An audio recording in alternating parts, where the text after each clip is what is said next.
It took less than 5 minutes. The clock on the wall of Georgia Trust Bank ticked methodically as Margaret Washington stood at the counter, her heartbeat slowly accelerating with each passing second. Tick. Her identification and account information were sliding across the polished marble counter. Tock. The teller's eyes narrowed almost imperceptibly. Tick. A whispered consultation with a manager. Tock. The careful scrutiny of her documentation. Tick. The pointed questions about the withdrawal amount. Tock. The request for additional verification.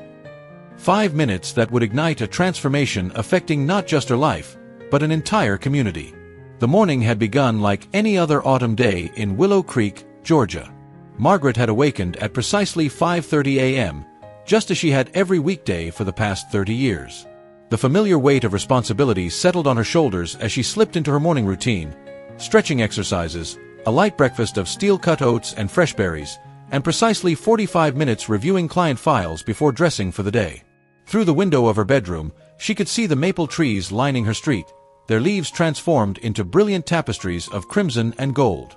The early morning light filtered through them, casting dappled shadows across her hardwood floors. There was something about autumn that always stirred something deep within Margaret. Perhaps it was the visible reminder that change, even the most dramatic kind, could be breathtakingly beautiful. She selected her navy blue coat carefully that morning, running her fingers along the fine wool. It was her armor in many ways, the outward symbol of the success she had fought so hard to achieve. At 58, Margaret Washington had built Williams & Washington Consulting from a spare-bedroom enterprise to one of the most respected firms in the Southeast. Her reputation for integrity was unmatched, her business acumen legendary in local circles. The coat settled perfectly on her shoulders as she checked her appearance one final time. Her silver-streaked hair was pulled back in a neat chignon, her posture ramrod straight, a habit instilled by her grandmother, who had cleaned houses for wealthy white families but never allowed herself to stoop or slouch. "Stand tall," she would tell Margaret. "Your dignity is something no one can take from you unless you give it away." Margaret smiled at the memory as she gathered her leather portfolio and car keys. Today was special. After months of consideration, she had decided to make a substantial personal donation to the Willow Creek Community Center. The center had been struggling since funding cuts, and the after-school programs that had once been Margaret's own safe haven as a child were at risk of closing. The withdrawal was significant, $75,000, but it was money she could spare, and the investment in her community's future felt right. The drive to the bank was pleasant, the streets of Willow Creek lined with trees shedding their leaves onto the sidewalks. Margaret drove past the high school where she'd once been told by a guidance counselor that she should set her sights on something more realistic than college. Past the library where she'd spent countless hours studying business theories and management principles when she couldn't afford textbooks.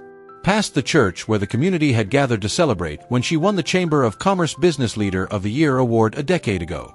The familiar landmarks grounded her, reminded her of the journey. Every success in her life had been hard-won, each achievement the result of twice the effort her white colleagues seemed to exert.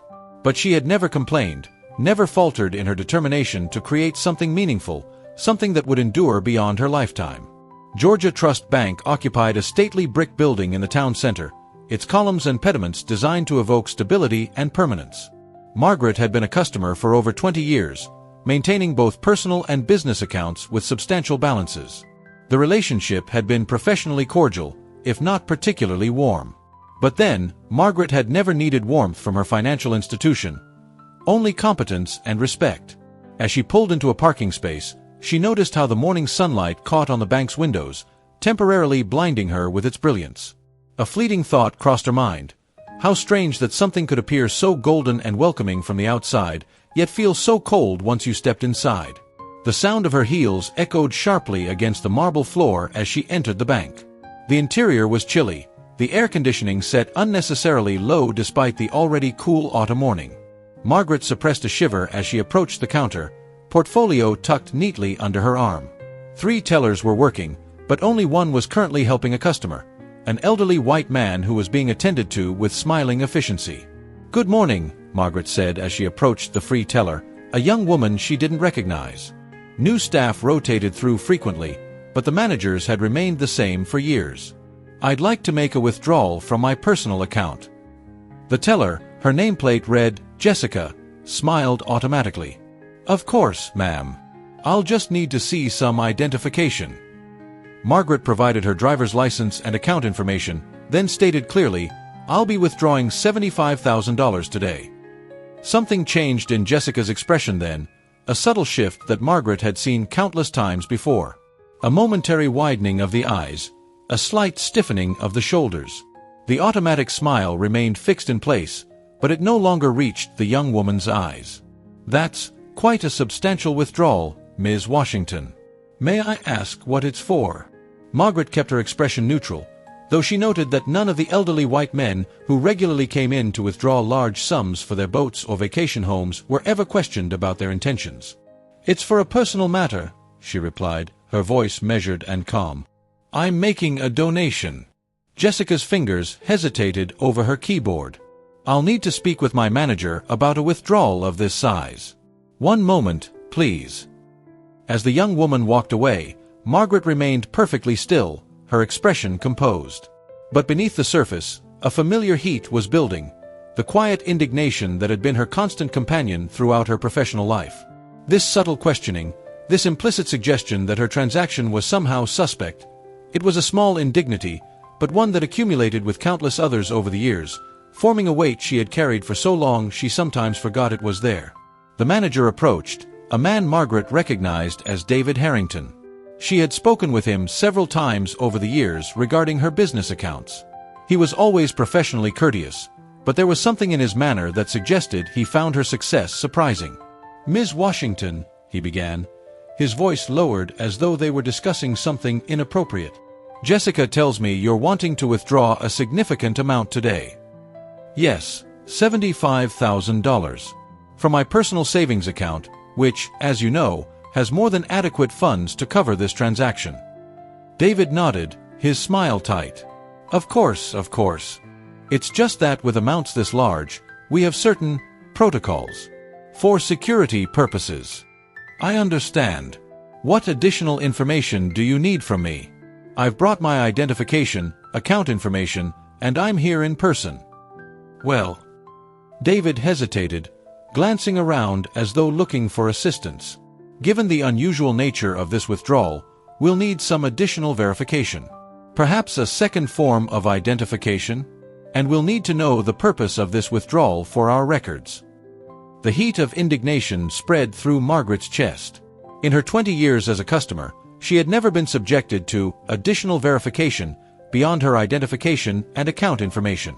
She had seen white customers walk out with cashier's checks for far larger amounts with nothing more than a pleasant conversation about their golf game. Mr. Harrington, she said, her voice still calm but now carrying an edge of steel, I have been a customer of this bank for over 20 years. I currently maintain balances across my accounts that total over 7 figures. I am here, in person, with valid identification. The purpose of my withdrawal is private, and there is no legal requirement for me to disclose it for a transaction of this size. David shifted uncomfortably, but stood his ground.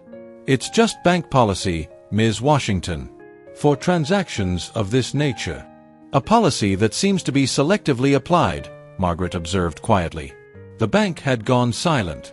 Other customers were pretending not to watch the interaction, but Margaret could feel their eyes on her. The weight of their attention, the familiar sensation of being the only black person in a room full of white faces, judging her, finding her wanting in some indefinable way.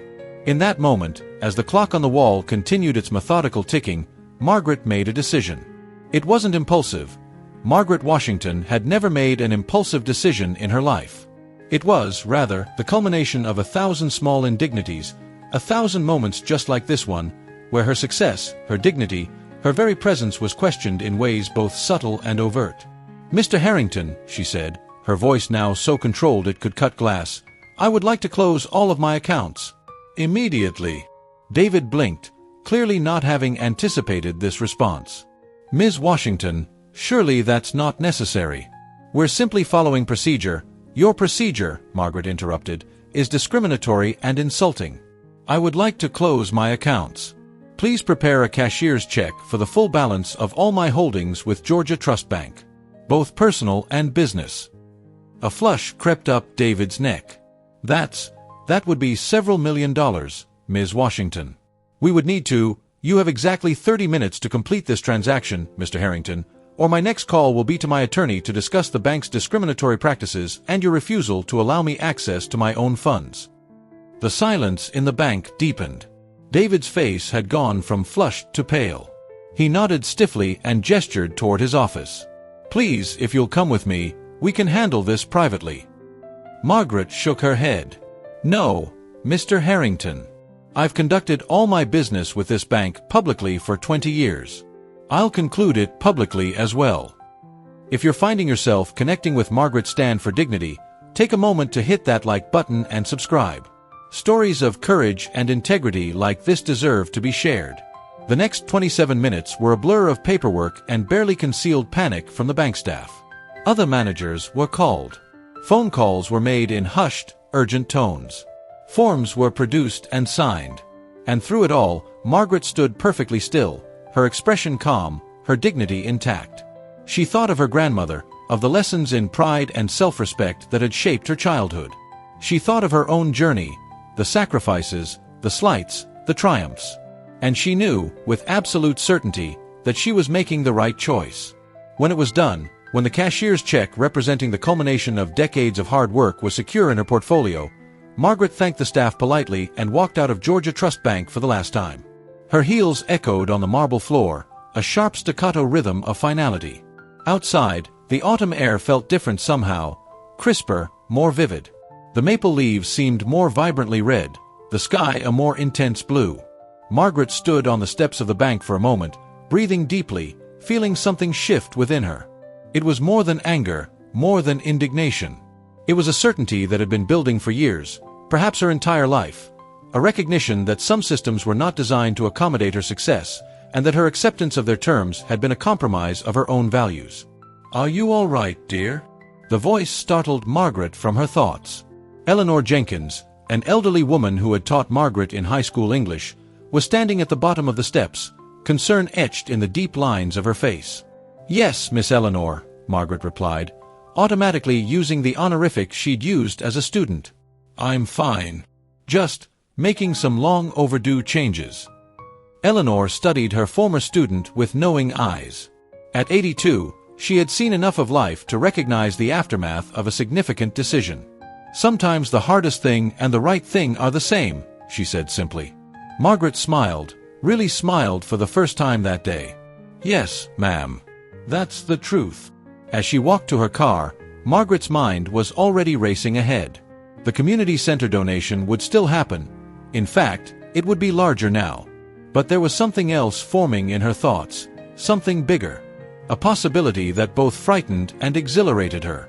Sitting in her car, she pulled out her phone and called the one person who would understand exactly what had transpired without needing the details. "Josephine, it's Margaret. Do you have time for coffee today? Something's happened, and I think it might be the beginning of something important." Have you ever had a moment where standing up for yourself changed everything? Share your experience in the comments below. Your story might inspire someone who needs to hear it today. The coffee shop was crowded when Josephine Carter arrived, her elegant frame moving with purpose through the afternoon crowd. At 65, Josephine was semi-retired from a distinguished career in education, having served as the first black principal of Willow Creek High School before moving into district administration. She and Margaret had been friends for decades, their bond forged in the shared experience of being firsts and onlys in their respective fields. Margaret had secured a quiet table in the corner, away from the bustling counter where college students and young professionals jostled for their afternoon caffeine. She watched as her friend approached, noting the concerned set of Josephine's shoulders. Nothing in Margaret's brief phone call had explained the urgency, but Josephine knew her well enough to sense that something significant had occurred. "Whatever it is," Josephine said as she settled into the chair opposite Margaret, "it must be serious. You've ordered a pastry, and you never indulge in the middle of a workday."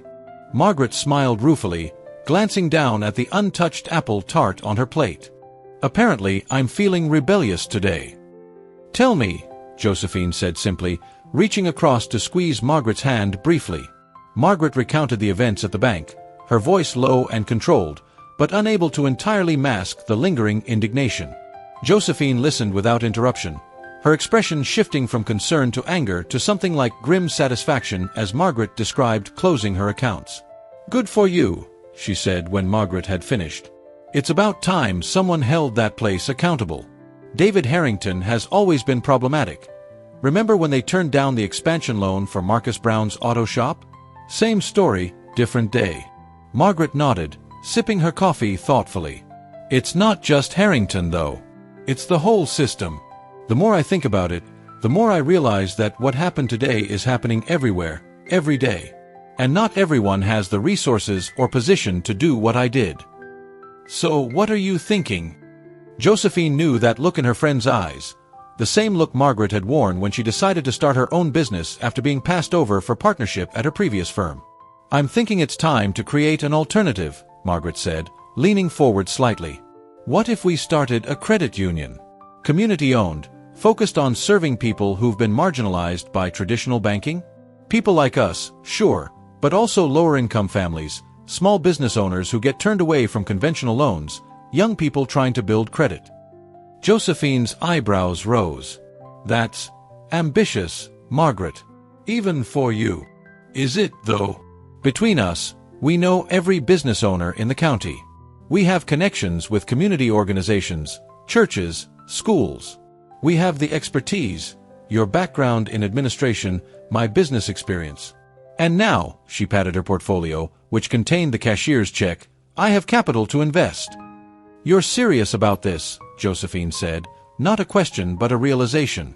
"I've never been more serious about anything in my life," Margaret replied. "What happened today, it wasn't just about me. It was about every person who's ever been made to feel less than in that bank. And there are too many of us, Joe. Too many people who've accepted that treatment because they didn't think they had an alternative." The autumn sunlight slanted through the coffee shop windows, illuminating the determined set of Margaret's jaw, the fierce intelligence in her eyes. Josephine recognized the moment for what it was, a turning point, not just for her friend, but potentially for their entire community. "Well," she said, a slow smile spreading across her face, "I was getting bored with retirement anyway." As the two women began to discuss possibilities, the coffee shop faded into the background. They didn't notice the young barista watching them with curiosity, a young black woman named Tasha who had been denied a small personal loan by Georgia Trust Bank just the week before, despite having steady employment and no debt. They didn't see her straining to overhear their conversation, or the way her eyes widened at certain phrases that drifted her way: community credit union, financial empowerment, banking alternative. They didn't know that Tasha would become their first employee 6 months later, or that her experience in that same bank would become one of many stories that shaped their mission. They only knew that something had ignited between them, a shared purpose that felt right, that felt necessary, that felt long overdue. The next morning, Margaret awoke even earlier than usual, a sense of anticipation propelling her from bed before her alarm could sound. The darkness outside her window was just beginning to soften with the first hints of dawn, the world quiet except for the occasional call of an early bird. She moved through her morning routine with deliberate care, each action a grounding ritual in what promised to be a day of new beginnings. As she brewed her coffee, strong and black the way her father had always taken it, memories of him surfaced. His careful management of the small barbershop he'd owned, his meticulous record-keeping in the leather-bound ledgers that now sat on Margaret's bookshelf as cherished heirlooms. James Washington had taught his daughter the value of financial independence in a world that seemed determined to deny it to people who looked like them. "Money isn't everything," he would tell her, "but in this world, it's the language of freedom. Learn to speak it fluently, Margaret, and no one can silence you." The memory brought both comfort and renewed purpose as she settled at her kitchen table with her coffee and a legal pad. By the time the sun had fully risen, casting long golden rays across her garden, she had filled several pages with notes, names of potential allies, regulatory requirements to research, community needs to address. Her first call was to Thomas Reynolds, a retired attorney who had handled her business contracts for years. Thomas had grown up in Willow Creek during the civil rights era, the son of the town's only black doctor. His journey through Harvard Law and back to his hometown to practice had given him a unique perspective on both systemic barriers and how to navigate them. "A credit union," Thomas said when she explained her idea. His voice, even over the phone, carried the measured cadence of someone who thought carefully before speaking. "That's not a small undertaking, Margaret." "I'm aware," she replied. "That's why you're my first call." I need to understand the legal framework before I go any further." Thomas was silent for a moment, and she could almost see him leaning back in the leather chair in his home office, fingers steepled as he considered the implications. "You know," he finally said, "my father tried to start something similar back in '68. Got as far as the paperwork before the State Banking Commission shut him down on a technicality. Different times now, of course, but some things haven't changed as much as we'd like to think." "All the more reason to try again," Margaret said firmly. Thomas chuckled, a warm sound that carried decades of friendship and shared understanding. "I thought you might say that. All right, I'll pull together the regulatory information. But Margaret, you should know, this won't be a quiet undertaking. Word will get around. There will be pushback." "I'm counting on it," she replied, surprising herself with the steel in her own voice. After arranging to meet Thomas later in the week, Margaret made her second call to Reverend Michael Johnson of First Baptist Church. The church had been a pillar of the black community in Willow Creek for generations, and Reverend Johnson was known as much for his community organizing as for his Sunday sermons. "Sister Washington," he greeted her warmly, "what can I do for you this fine morning?" As Margaret outlined her vision, she could hear the Reverend's excitement growing. The church had been trying to establish financial literacy programs for years, with limited success. "You know," he said when she had finished, "we've been praying for something like this. Just last month, I had to help the Williams family avoid foreclosure after they got caught in one of those predatory loans. If they'd had somewhere trustworthy to go in the first place. That's exactly why this needs to happen," Margaret said. "But I'll need the church's support, not financially, but as a connection to the community. People trust you, Reverend Johnson. And they respect you, Sister Washington. Your success hasn't gone unnoticed, nor has the fact that you've never forgotten where you came from. You have our support, whatever you need." By midday, Margaret had made a dozen more calls and scheduled twice as many meetings. The idea was taking shape, gaining momentum with each conversation. Not everyone was immediately enthusiastic. There were questions about viability, concerns about competition, fears about regulatory hurdles. But no one dismissed the need, and that, Margaret knew, was the essential foundation. As she prepared to leave for a lunch meeting with Josephine and a local business professor who specialized in community economic development, Margaret paused before the mirror in her foyer.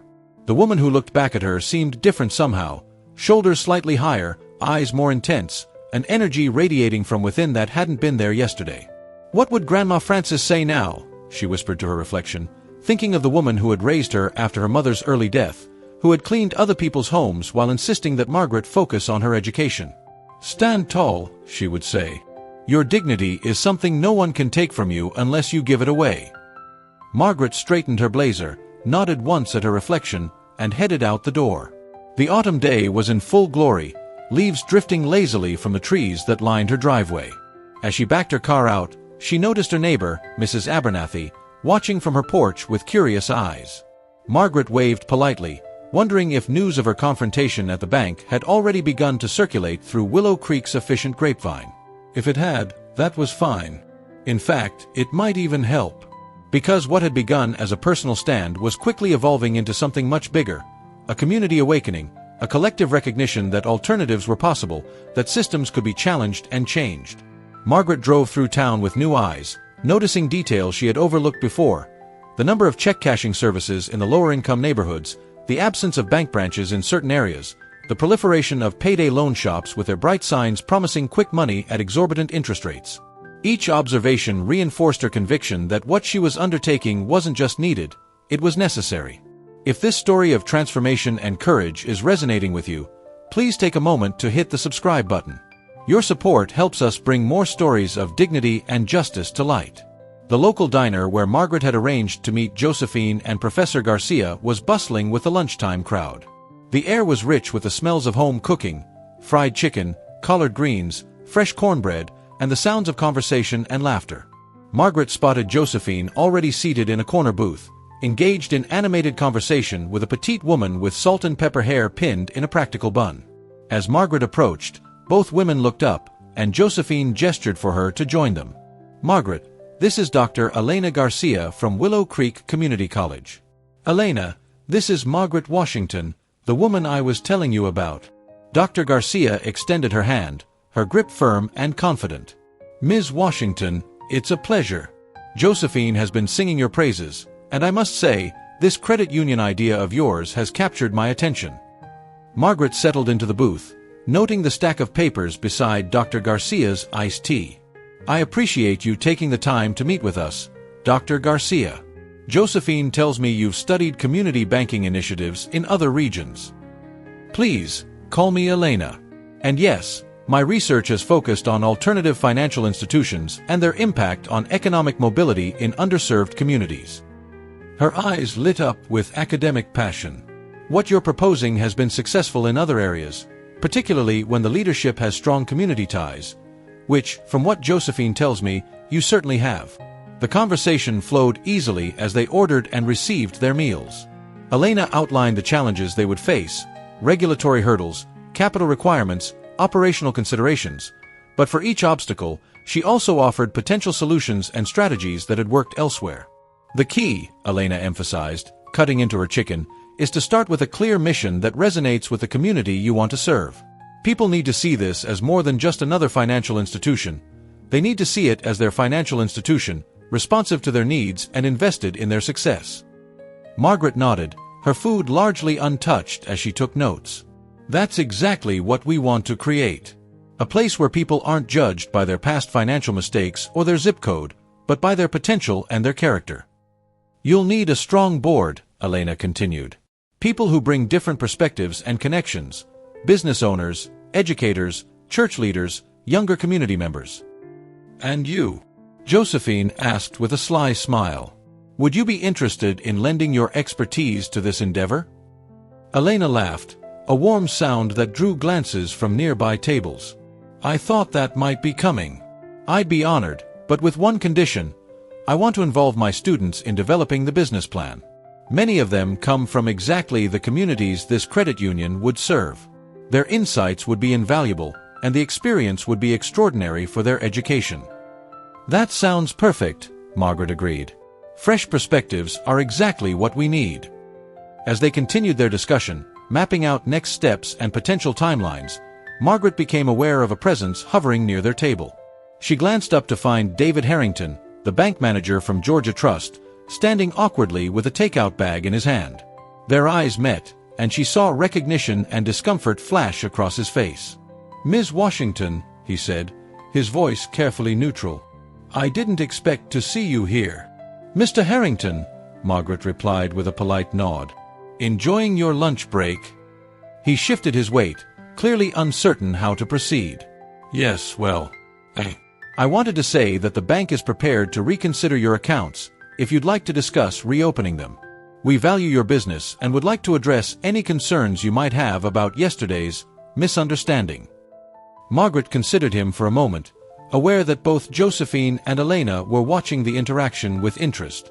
"That's very kind of you to offer, Mr. Harrington, but I've already begun moving in a new direction. I wish you and Georgia Trust all the best." Confusion crossed his face, quickly replaced by a forced smile. "Of course. Well, if you change your mind, my door is always open." He nodded to the other women. "Ladies, enjoy your lunch." As he walked away, Elena leaned forward. "Was that the manager who questioned my withdrawal?" "Yes," Margaret confirmed. "And that, right there, is exactly why we need to do this. Did you notice how quickly the bank policies became flexible when they realized they'd lost several million in deposits?" Josephine shook her head, a mix of amusement and disgust on her face. "Too little, too late. But you know what this means, don't you? Word is spreading. They're worried." "Good," Margaret said, surprising herself with the fierceness in her voice. "They should be. Because we're not just creating an alternative, we're creating competition. And that's something they've never had to face in this community." The three women exchanged looks of determination, a tacit agreement forming between them. This wasn't just about Margaret's experience anymore. It was about changing a system that had disadvantaged their community for generations. It was about creating something new that embodied the values that the existing institutions only paid lip service to: fairness, dignity, opportunity. As they finished their meal and prepared to part ways, each with a list of tasks to complete before their next meeting, Elena paused, her expression thoughtful. "You know," she said, "in my research, I've found that the most successful community financial initiatives have a compelling origin story, something that crystallizes why they exist and what they stand for. Your experience at Georgia Trust, Margaret, that's not just a personal slight. It's emblematic of a systemic issue. That story needs to be told." Margaret hesitated, uncomfortable with the idea of putting herself at the center of the narrative. "I'm not sure." "Not as a story of victimhood," Elena clarified quickly, "but as a catalyst for change. As proof that standing up for one's dignity can ripple outward, creating opportunities for others to do the same." On the drive home, Margaret pondered Elena's words. The idea of sharing her experience publicly made her uneasy. She had always been private about personal matters, preferring to let her work and accomplishments speak for themselves. But she couldn't deny the power of narrative, particularly in a small community like Willow Creek where stories traveled fast and carried weight. The afternoon sun was beginning its descent as she pulled into her driveway, casting long shadows across her front yard. The maple tree that dominated the center of her lawn was in full autumn glory, its leaves a brilliant collage of red and gold that seemed to catch fire in the late sunlight. Margaret sat in her car for a moment, watching the leaves drift downward in the gentle breeze, each one letting go when its time had come. There was a lesson there, she thought. Sometimes holding on, to comfort, to routine, to what was familiar even when it wasn't right, was easier than letting go. But without release, without change, there could be no new growth when spring returned. With that thought, she made her decision. This story would be told, not for her own vindication, but for all those who had ever swallowed their dignity in the face of subtle discrimination, who had accepted less than they deserved because they believed they had no alternative. Inside her house, the answering machine was blinking. 3 messages, all from former clients who had somehow heard about her confrontation at the bank and were calling to express support. Margaret listened to each one, touched by their concern and encouraged by their responses. The 3rd message, however, was unexpected. "Ms. Washington, this is Charles Baldwin from First National Bank of Atlanta. I understand you've recently severed ties with Georgia Trust, and I'd like to discuss the possibility of transferring your accounts to our institution. We've long admired your business success and would be honored to serve your banking needs. Please call me at your earliest convenience." Margaret stood by the machine, a wry smile playing at her lips. Word traveled fast indeed, and apparently, her $1 million deposits were already attracting attention from larger institutions. The irony wasn't lost on her. These same banks would likely have subjected her to the same subtle indignities had she walked in as a new customer without her reputation and wealth preceding her. That evening, as twilight descended and the first stars appeared in the deepening blue sky, Margaret sat on her back porch with a glass of sweet tea, the ice clinking softly as she lifted it to her lips. The air was cooling rapidly, carrying the earthy scent of fallen leaves and the distant smoke of someone's fireplace. It was her favorite time of day, this transition between light and darkness when possibilities seemed to hover in the air. Her phone rang, the sound cutting through the evening quiet. It was Josephine, her voice vibrating with excitement. "You won't believe who just called me," she said without preamble. "James Mitchell." Margaret set down her glass. James Mitchell was one of the most successful black entrepreneurs in the state, having built a technology company that now employed over 300 people. What did he want? He heard about what happened at the bank. Don't ask me how, news travels, and he wants in on the credit union. Says he's been looking for a meaningful way to reinvest in the community, and this is exactly the kind of initiative he wants to support. Margaret leaned back in her chair, looking up at the emerging stars. Did he mention how much he's willing to invest? $2 million as initial capital, with the possibility of more depending on the business plan. Margaret, do you know what this means? With your funds and his, we're already more than halfway to meeting the capital requirements for the charter. The significance wasn't lost on Margaret. What had begun as a personal stand for dignity was rapidly evolving into something with real potential for community-wide impact. But with that potential came increased responsibility and scrutiny. "We need to move carefully, Joe. The more visible this becomes, the more resistance we're likely to face from the established institutions." "I know," Josephine agreed, her tone sobering. "But we're not naive. We knew this would ruffle feathers. The question is, are we prepared for what might come next?" Margaret thought of her father's ledgers, of her grandmother's straight back and proud carriage, even after a day cleaning other people's homes. She thought of the young people at the community center whose futures might be shaped by having access to fair financial services. She thought of all the small business owners who had been denied loans despite their hard work and solid plans. "Yes," she said firmly, "we're prepared. Because this isn't just about banking anymore. It's about dignity. It's about justice. It's about creating the kind of community we want to live in, not just accepting the one we've been given." After ending the call with Josephine, Margaret sat in the gathering darkness, listening to the night sounds of crickets and distant traffic. A sense of purpose filled her, stronger than any she had felt since the early days of building her business. But along with it came a flutter of apprehension in her stomach, a recognition that what lay ahead would test her in ways she couldn't yet imagine. Have you ever felt called to stand up for something bigger than yourself, even when it was intimidating? Share your experience in the comments. Your story could be the encouragement someone else needs today.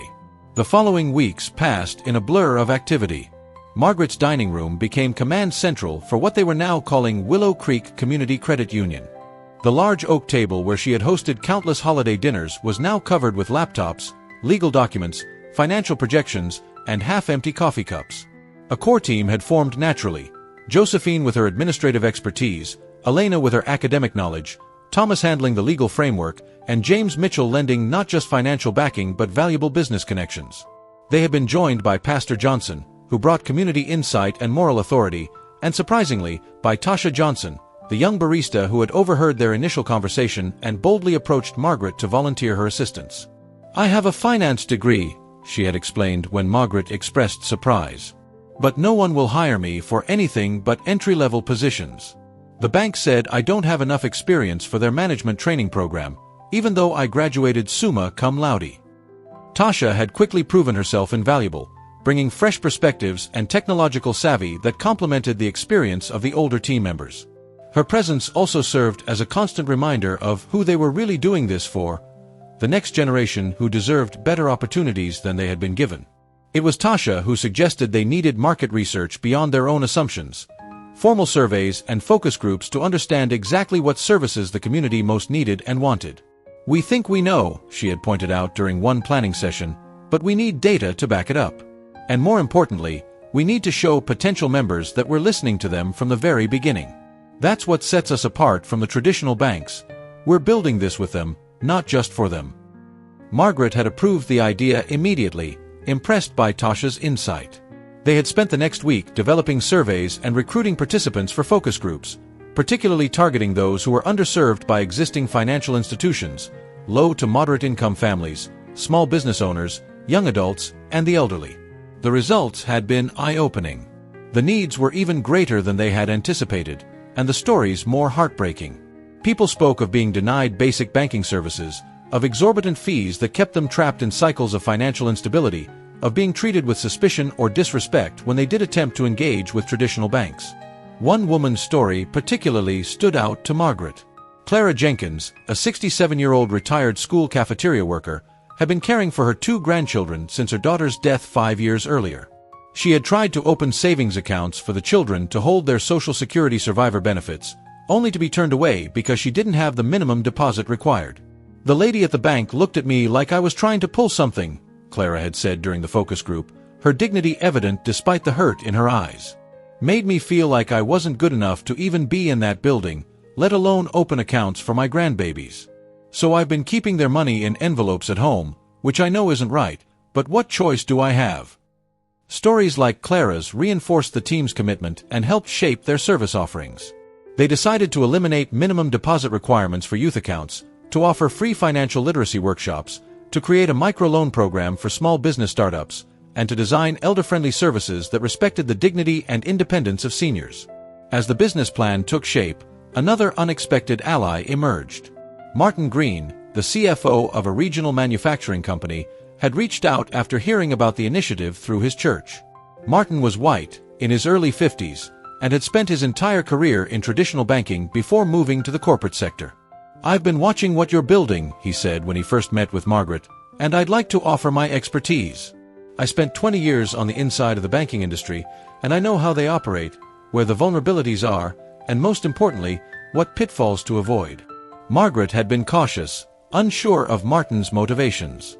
"Why would you want to help us compete with your former colleagues?" Martin had looked down at his hands, his expression troubled. "Because I was part of the problem for too long. I sat in meetings where we discussed branch closures in lower-income neighborhoods as strategic divestment. I approved policies that we knew would disproportionately impact certain communities. I told myself it was just business, just numbers." He looked up, meeting Margaret's gaze directly. "It wasn't until my own daughter was denied a loan, she's married to a black man, and they were trying to buy in a transitional neighborhood, that I really understood the human cost of those policies." His candor had impressed Margaret, and his expertise had proven invaluable as they navigated the regulatory requirements for establishing the credit union. But his inclusion on the team had not been without controversy. Some community members questioned whether having a white former bank executive involved might compromise the credit union's mission. These concerns came to a head during a community information session held at First Baptist Church 3 weeks into the planning process.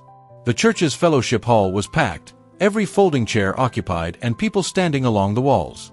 The energy in the room was electric, a mix of excitement, curiosity, and healthy skepticism.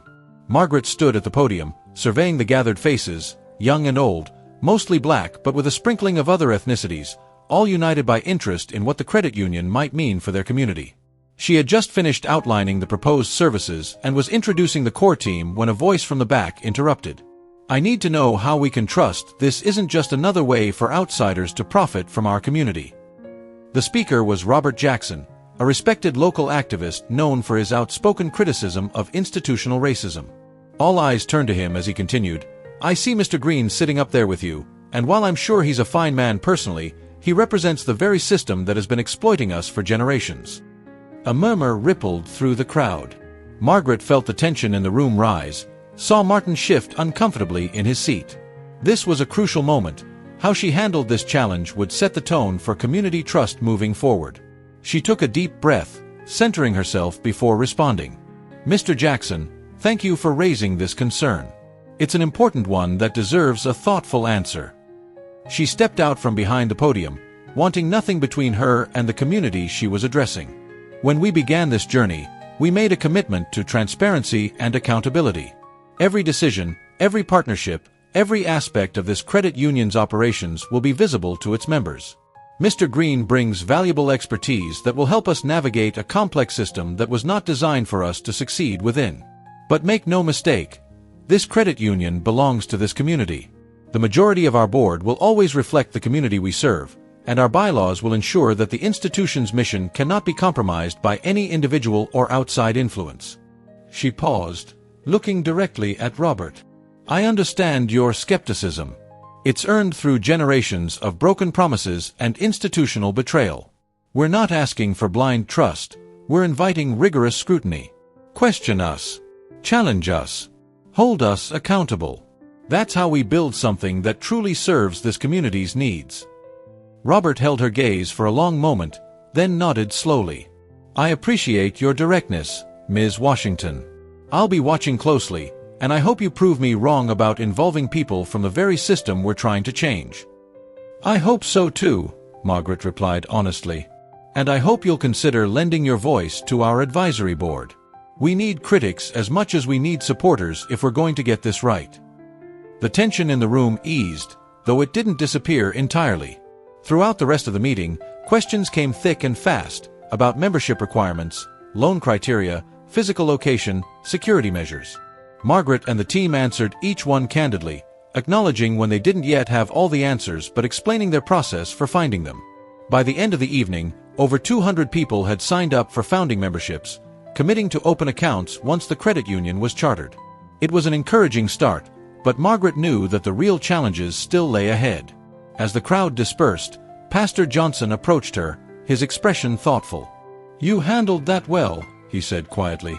"Robert doesn't give his approval easily, but I think you earned his respect tonight." "We need his perspective," Margaret acknowledged. "And others like him who won't let us get comfortable or complacent." The pastor nodded, then hesitated before adding, "There's something else you should know. Georgia Trust isn't taking this lying down. I've heard they're reaching out to local businesses, offering special terms on loans and accounts if they publicly distance themselves from your initiative." Margaret felt a cold weight settle in her stomach. She had expected resistance, but not so quickly or so directly. Have any businesses taken them up on it? A few.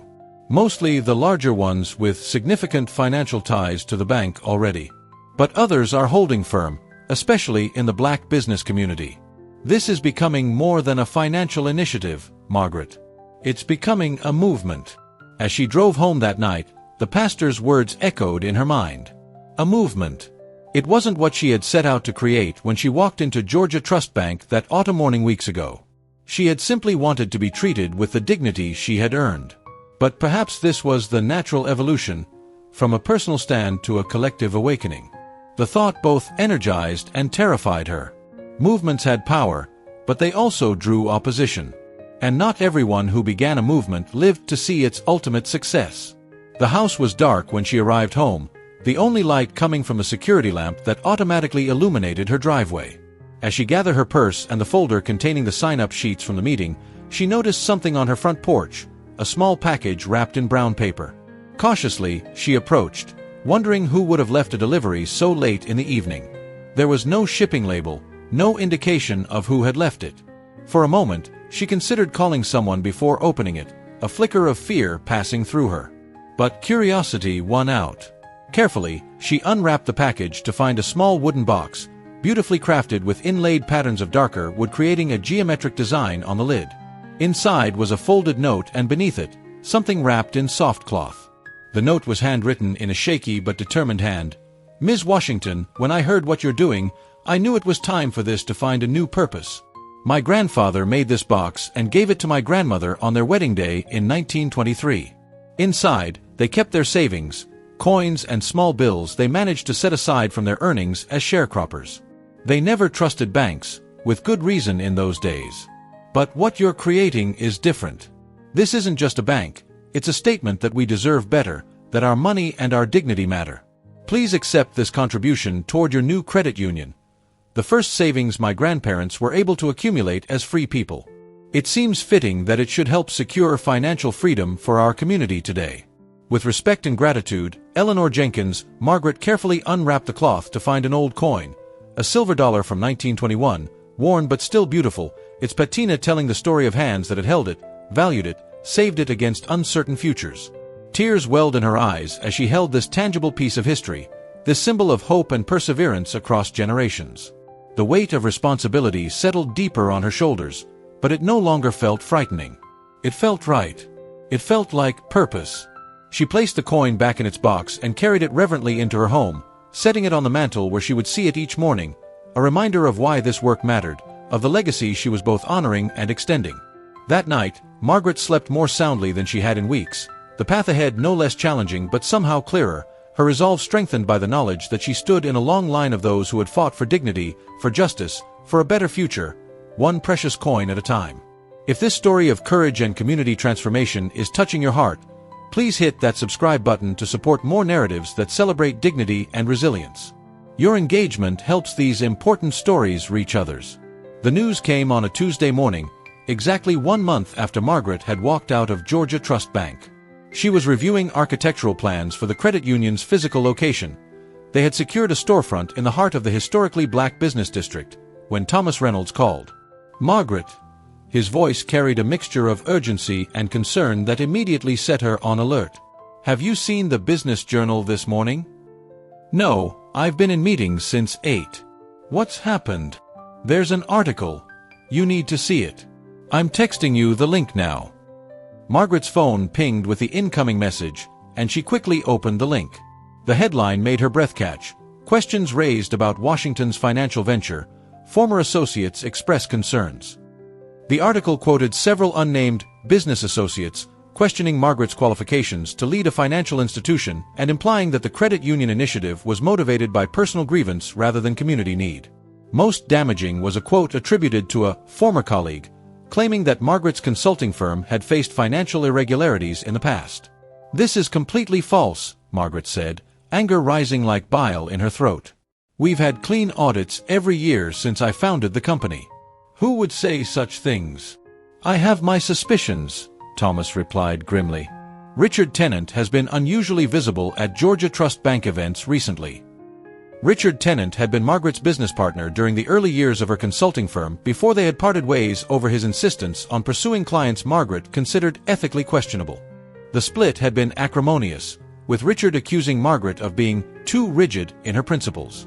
He had started his own firm, which had initially flourished but had recently lost several major contracts due to management issues. He wouldn't. Margaret began, then stopped herself. Yes, he would. Richard had always been opportunistic, and if aligning himself with Georgia Trust offered advantages, he wouldn't hesitate to use his past association with Margaret as leverage. We need to respond, Thomas said, interrupting her thoughts. Quickly and decisively. A statement refuting these claims, backed by documentation of your firm's financial health. Won't responding just give the accusations more oxygen? Margaret asked, her instinct to maintain dignity through silence warring with the need to protect the credit union's reputation. Not in this case, Thomas insisted. This isn't just about you anymore, Margaret. It's about the credit union. People need to know they can trust this institution with their savings, their futures. Silence could be interpreted as guilt. He was right, of course. This was the first real test of the movement they were building. How they responded would set a precedent for dealing with opposition going forward. Draft the statement, she decided. I'll gather the financial documentation. And Thomas, thank you for bringing this to me immediately. That's what allies are for, he replied simply. We've got your back, Margaret. As she ended the call, a new message appeared on her phone, from Josephine, then another from Elena, then Martin, all alerting her to the article. The team was rallying, already coordinating their response without needing to be asked. The realization warmed her despite the circumstances. She was about to call Josephine when her office line rang, an unknown number. Bracing herself for a potential media inquiry, she answered professionally. Margaret Washington speaking. Ms. Washington. The voice was female, vaguely familiar. This is Patricia Sanderson from the Chamber of Commerce Board. I've just seen this troubling article, and I wanted to speak with you directly before our board meets this afternoon. Margaret's grip tightened on the phone. The Chamber had been preparing to officially endorse the credit union initiative, a significant stamp of approval that would help with regulatory approval. I appreciate that, Ms. Sanderson. I want to assure you that these allegations are completely false. My firm has maintained impeccable financial records throughout its existence, and I'm gathering documentation to that effect as we speak. There was a pause, the slight sound of paper rustling. I believe you, Ms. Washington. I've known your work for many years, but several board members have connections with Georgia Trust. They're using this article to suggest we delay our endorsement pending an investigation. The implication was clear. The bank was using its influence to undermine the credit union before it could even get off the ground. I see, Margaret said, keeping her voice steady despite the anger and disappointment coursing through her. And what is your position on this matter, Ms. Sanderson? Another pause, longer this time. When Patricia spoke again, her voice was lower, more personal. Off the record. I think it's a transparent attempt to protect their interests at the expense of the community. Georgia Trust has had a monopoly in this town for too long, and it's made them arrogant. Personally, I believe the credit union is exactly what Willow Creek needs. I appreciate your candor, Margaret replied. May I ask what you suggest as our next steps? Come to the board meeting this afternoon. Bring your documentation. Address these allegations head-on, and remind the board of the community benefits this credit union will provide. Some members may have split loyalties, but they all care about being on the right side of public opinion. Make it difficult for them to oppose you without appearing to oppose the community's best interests. After ending the call, Margaret sat motionless at her desk, processing the rapid shift in circumstances. The opposition was becoming more organized, more strategic. This would not be the last attack, nor likely the most damaging. The question was whether they all, had the stamina and resources for what was becoming a protracted battle. For a brief, dark moment, Margaret allowed herself to imagine walking away.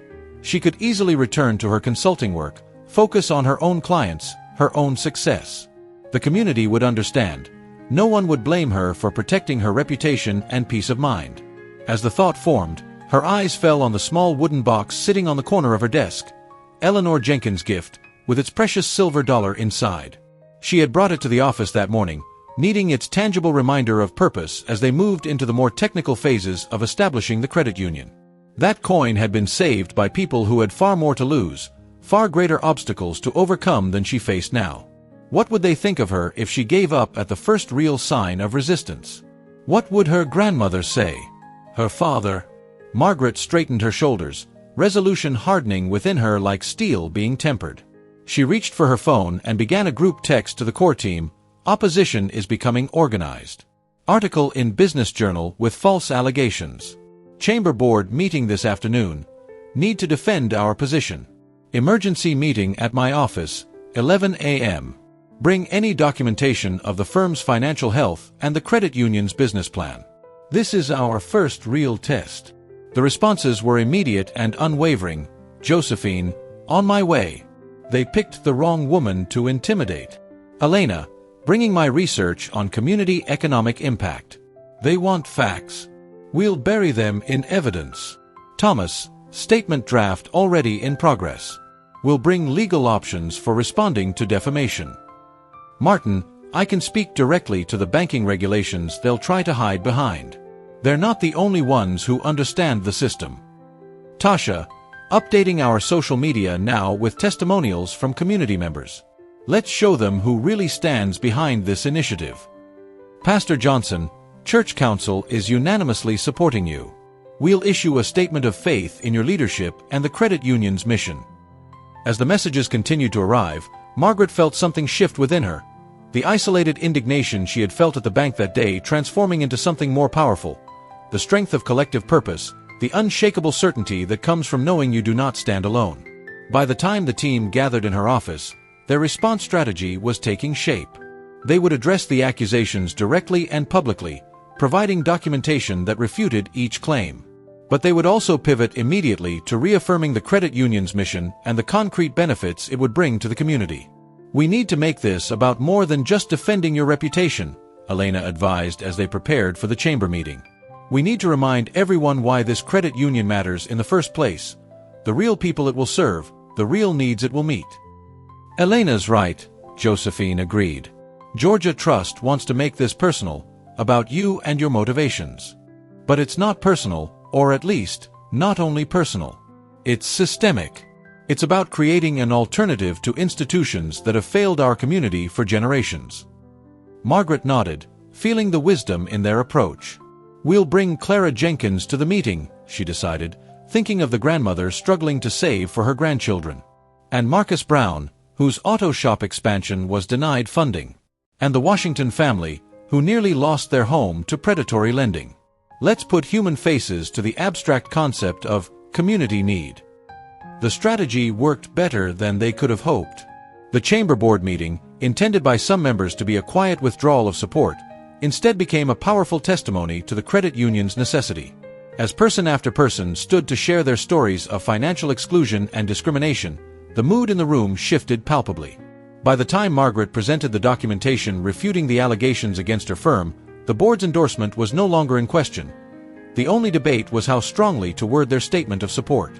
The meeting concluded with a unanimous vote to endorse the Willow Creek Community Credit Union Initiative, with the chamber president publicly stating that the board recognized attempted intimidation when they saw it, and would not be swayed by transparent efforts to maintain an unjust status quo. It was a victory, but Margaret knew it was only the first skirmish in what would be a long campaign. As they left the chamber offices, she pulled Josephine aside. We need to be prepared for more of this, she said quietly. And possibly worse. Georgia Trust has resources and connections we can't match. Josephine squeezed her arm reassuringly. They have money and influence, yes. But we have something more powerful, moral clarity and community support. Don't underestimate how far that can take us. As if to confirm Josephine's words, Margaret's phone buzzed with a new message from James Mitchell, their major investor. Just heard about the chamber meeting. Impressive response. I'm doubling my investment commitment. Let them try to stop us now.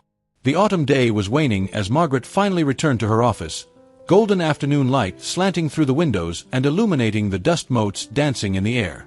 She was exhausted but energized, the adrenaline of confrontation and subsequent victory still coursing through her veins. As she settled at her desk to document the day's events, there was a soft knock at her open door. She looked up to find Tasha standing there, her expression uncharacteristically hesitant. "Do you have a minute?" the young woman asked. "Of course." Margaret gestured to the chair opposite her desk. "What's on your mind?" Tasha sat, fidgeting slightly with the edge of her sweater. "I wanted to tell you something. About Georgia Trust." Margaret gave the young woman her full attention, noting the nervous energy radiating from her. "Go on." "When I applied for their management training program last year, the one they rejected me from, I overheard something during my interview. I was waiting in an office while the hiring committee reviewed my application, and I could hear them through the wall." She paused, visibly uncomfortable with the memory. "They weren't talking about my qualifications. They were talking about where I lived, about my cultural fit with their client base. One of them, I think it was that manager, Harrington, said they needed to be realistic about who represents the bank to their most valuable clients." The implication was clear, and all too familiar to Margaret. "Why are you telling me this now?" Tasha met her gaze directly, her earlier nervousness replaced with determination. "Because I think it's time people knew. Not just about my experience, but about all the ways Georgia Trust and banks like them have been excluding people like us. I kept quiet because I needed a job and didn't want to be labeled a troublemaker. But now there's an alternative worth fighting for." Margaret studied the young woman before her, seeing not just her intelligence and drive, but her courage. "Are you suggesting what I think you're suggesting?" "A counter-narrative," Tasha confirmed. "We collect stories, not just of discrimination, but of the real financial impact these practices have had on our community. Lost businesses, foreclosed homes, generational wealth that couldn't be built. We put faces and numbers to what's been happening right under everyone's noses for decades." It was bold, perhaps too bold, given the opposition they were already facing. But it was also powerful. Evidence of systemic discrimination would not only justify the need for the credit union, but could potentially shield them from further attacks by shifting public attention to the practices of traditional banks. "It would be risky," Margaret said, thinking aloud. "People would have to be willing to speak publicly. And the banks would fight back, probably claim these were isolated incidents or misunderstandings." "Let them," Tasha replied with unexpected ferocity. "Let them try to explain away hundreds of consistent stories. Let them try to dismiss us all as misunderstanding their policies. The truth is on our side, Ms. Washington. We just need the courage to tell it. Have you ever witnessed discrimination that went unchallenged because speaking up seemed too risky? Share your experience in the comments. Your story could help others find the courage to speak their truth." Over the next 2 weeks, what began as Tasha's suggestion evolved into a structured campaign. They called it Banking on Dignity, an invitation for community members to share their experiences with financial institutions, both positive and negative. To ensure credibility, each story was documented with names, dates, and any available supporting evidence like rejection letters or policy documents. The response was overwhelming. People came forward not just from Willow Creek but from surrounding communities as well, eager to finally have their experiences acknowledged. They shared stories of loan denials despite perfect credit scores, of higher interest rates than their white counterparts, of subtle discouragements and outright disrespect. Each story was a pebble, small on its own, but together forming an undeniable mountain of evidence that the banking system had not served all community members equally. Elena and her students helped analyze the data, identifying patterns and calculating economic impacts. The results were staggering. Millions in denied loans, hundreds of small businesses that never launched, thousands of families unable to purchase homes or build generational wealth. As they prepared to release their findings, Margaret convened the core team for a serious discussion. They had gathered in the newly leased storefront that would become the credit union's headquarters, sitting on folding chairs amid construction dust and the promise of transformation. "We need to be absolutely certain about our approach," she began, looking at each person in turn. "Once we release this report, there's no going back.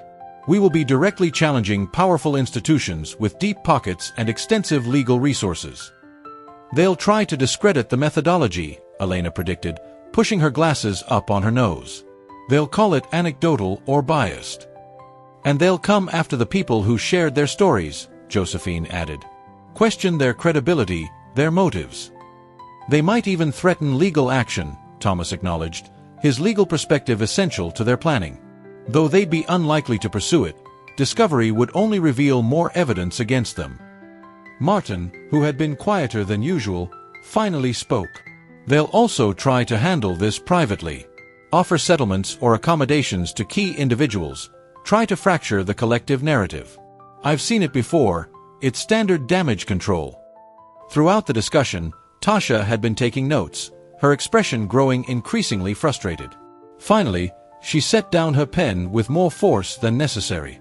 I understand we need to be prepared for their response, she said, but are we really going to let fear of their reaction stop us from telling the truth?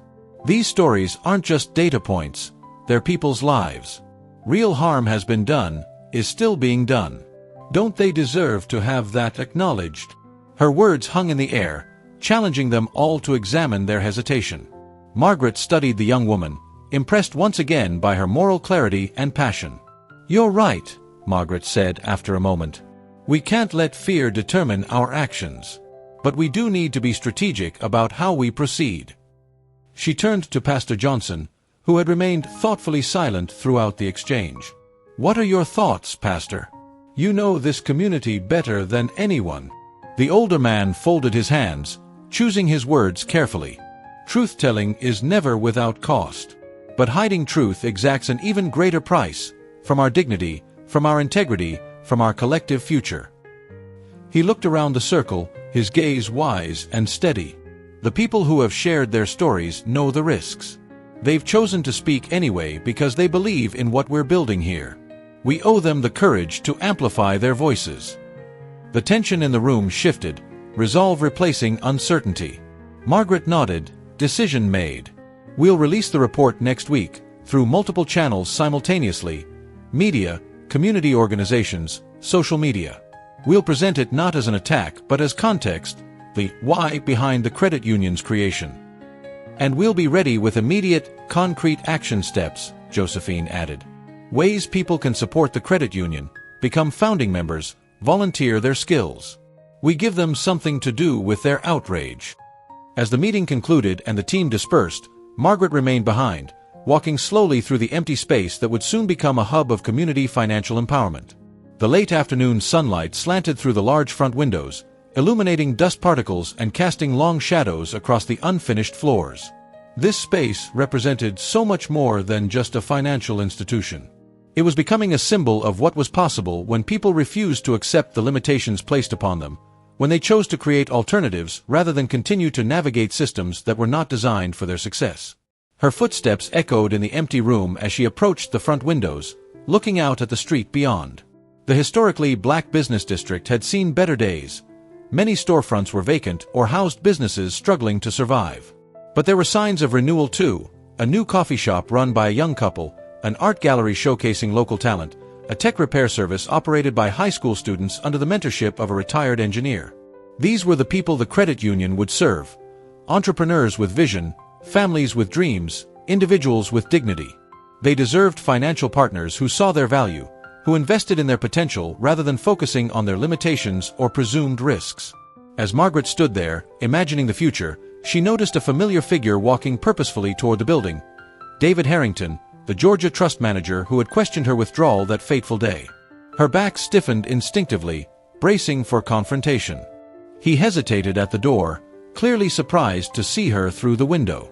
For a moment, Margaret thought he might turn away. Instead, after visibly gathering his resolve, he knocked. Curiosity overcoming caution, Margaret crossed to the door and opened it, maintaining a professional demeanor despite her wariness. Mr. Harrington. This is unexpected. He looked uncomfortable, his usual confidence diminished. Ms. Washington. I was hoping to have a word with you. Privately.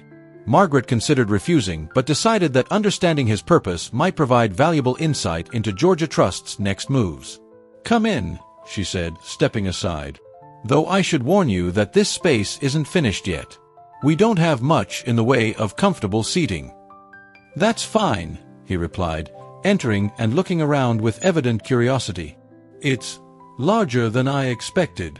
"We have ambitious plans," Margaret said simply, leading him to the folding chairs left from the meeting. "Now, what brings you here?" David sat, his discomfort obvious as he struggled to find the right words.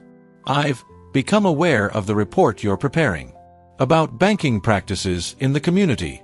Margaret kept her expression neutral, though internally she was alert. How had he learned about the report? They had been careful to keep the details confidential while gathering stories. "I see. And I want to talk to you about my role in what happened that day at the bank." He paused, looking genuinely troubled. "The way you were treated, it wasn't right. And it wasn't an isolated incident." This was not what Margaret had expected. She studied him carefully, looking for signs of insincerity or manipulation. "Go on." "There's no formal policy written down anywhere that says we should scrutinize certain customers more closely. There doesn't need to be. It's understood. Customers who don't fit a certain profile get additional verification. Transactions from certain neighborhoods get flagged for review. Loan applications get sorted into different piles based on zip codes and sometimes other factors." "Like race," Margaret supplied bluntly. David didn't deny it.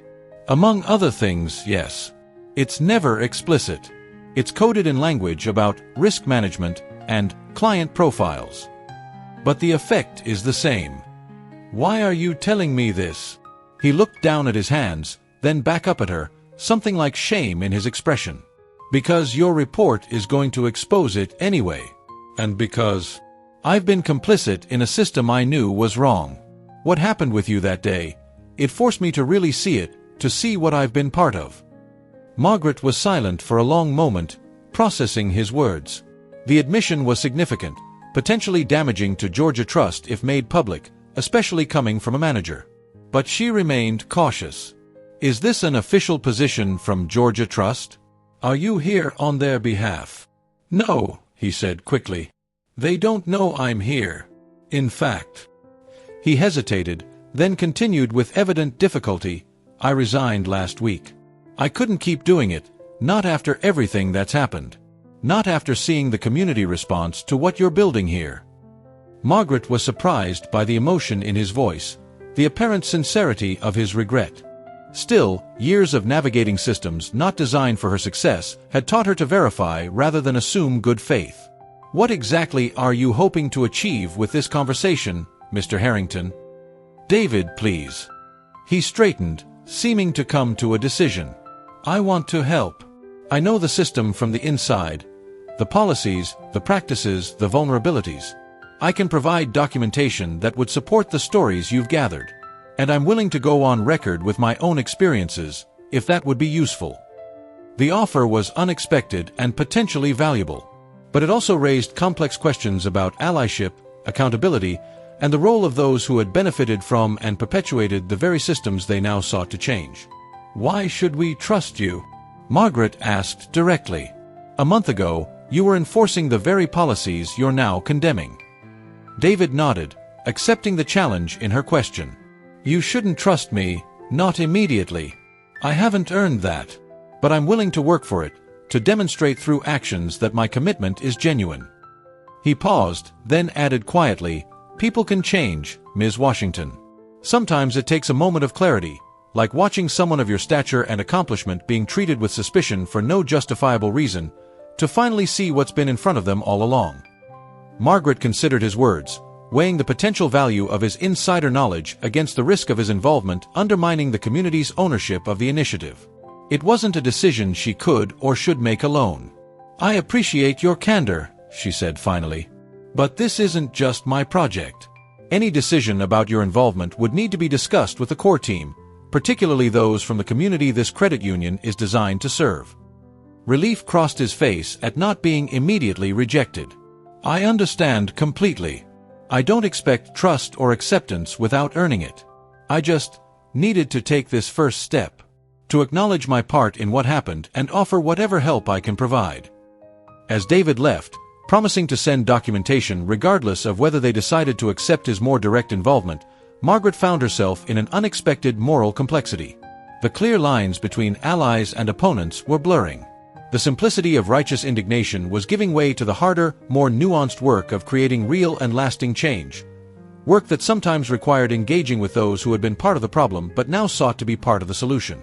That evening, as darkness fell and the streetlights flickered on outside the storefront windows, Margaret remained alone in the space, processing the day's events. She walked slowly through each room, envisioning what would soon occupy each: the teller stations where community members would be greeted with respect, the offices where financial counseling would help families build stability, the community room where workshops would empower people with knowledge that had too often been kept from them. In the largest room, which would eventually host financial literacy classes and community events, Margaret stopped to look out the windows at the darkened street beyond. This building, this initiative, had begun as a response to a personal indignity. But it had evolved into something far greater: a collective reclamation of power, a community asserting its right to financial dignity and self-determination. The journey ahead would be neither simple nor straight. There would be more challenges, more compromises, more complex moral decisions like the one David's offer presented. But standing there in the quiet darkness, Margaret felt a certainty that transcended the day's doubts and complications. They were building something that mattered, something that would outlast all of them. And that was worth every difficulty, every sacrifice, every moment of uncertainty. As she finally turned to leave, Margaret's phone chimed with a message. It was from Tasha, a simple text that somehow captured everything Margaret was feeling in that moment. Just wanted to say thank you for standing up that day in the bank. You couldn't have known where it would lead, but it gave so many of us something we needed. Not just a better bank, but a reminder that our dignity is worth fighting for.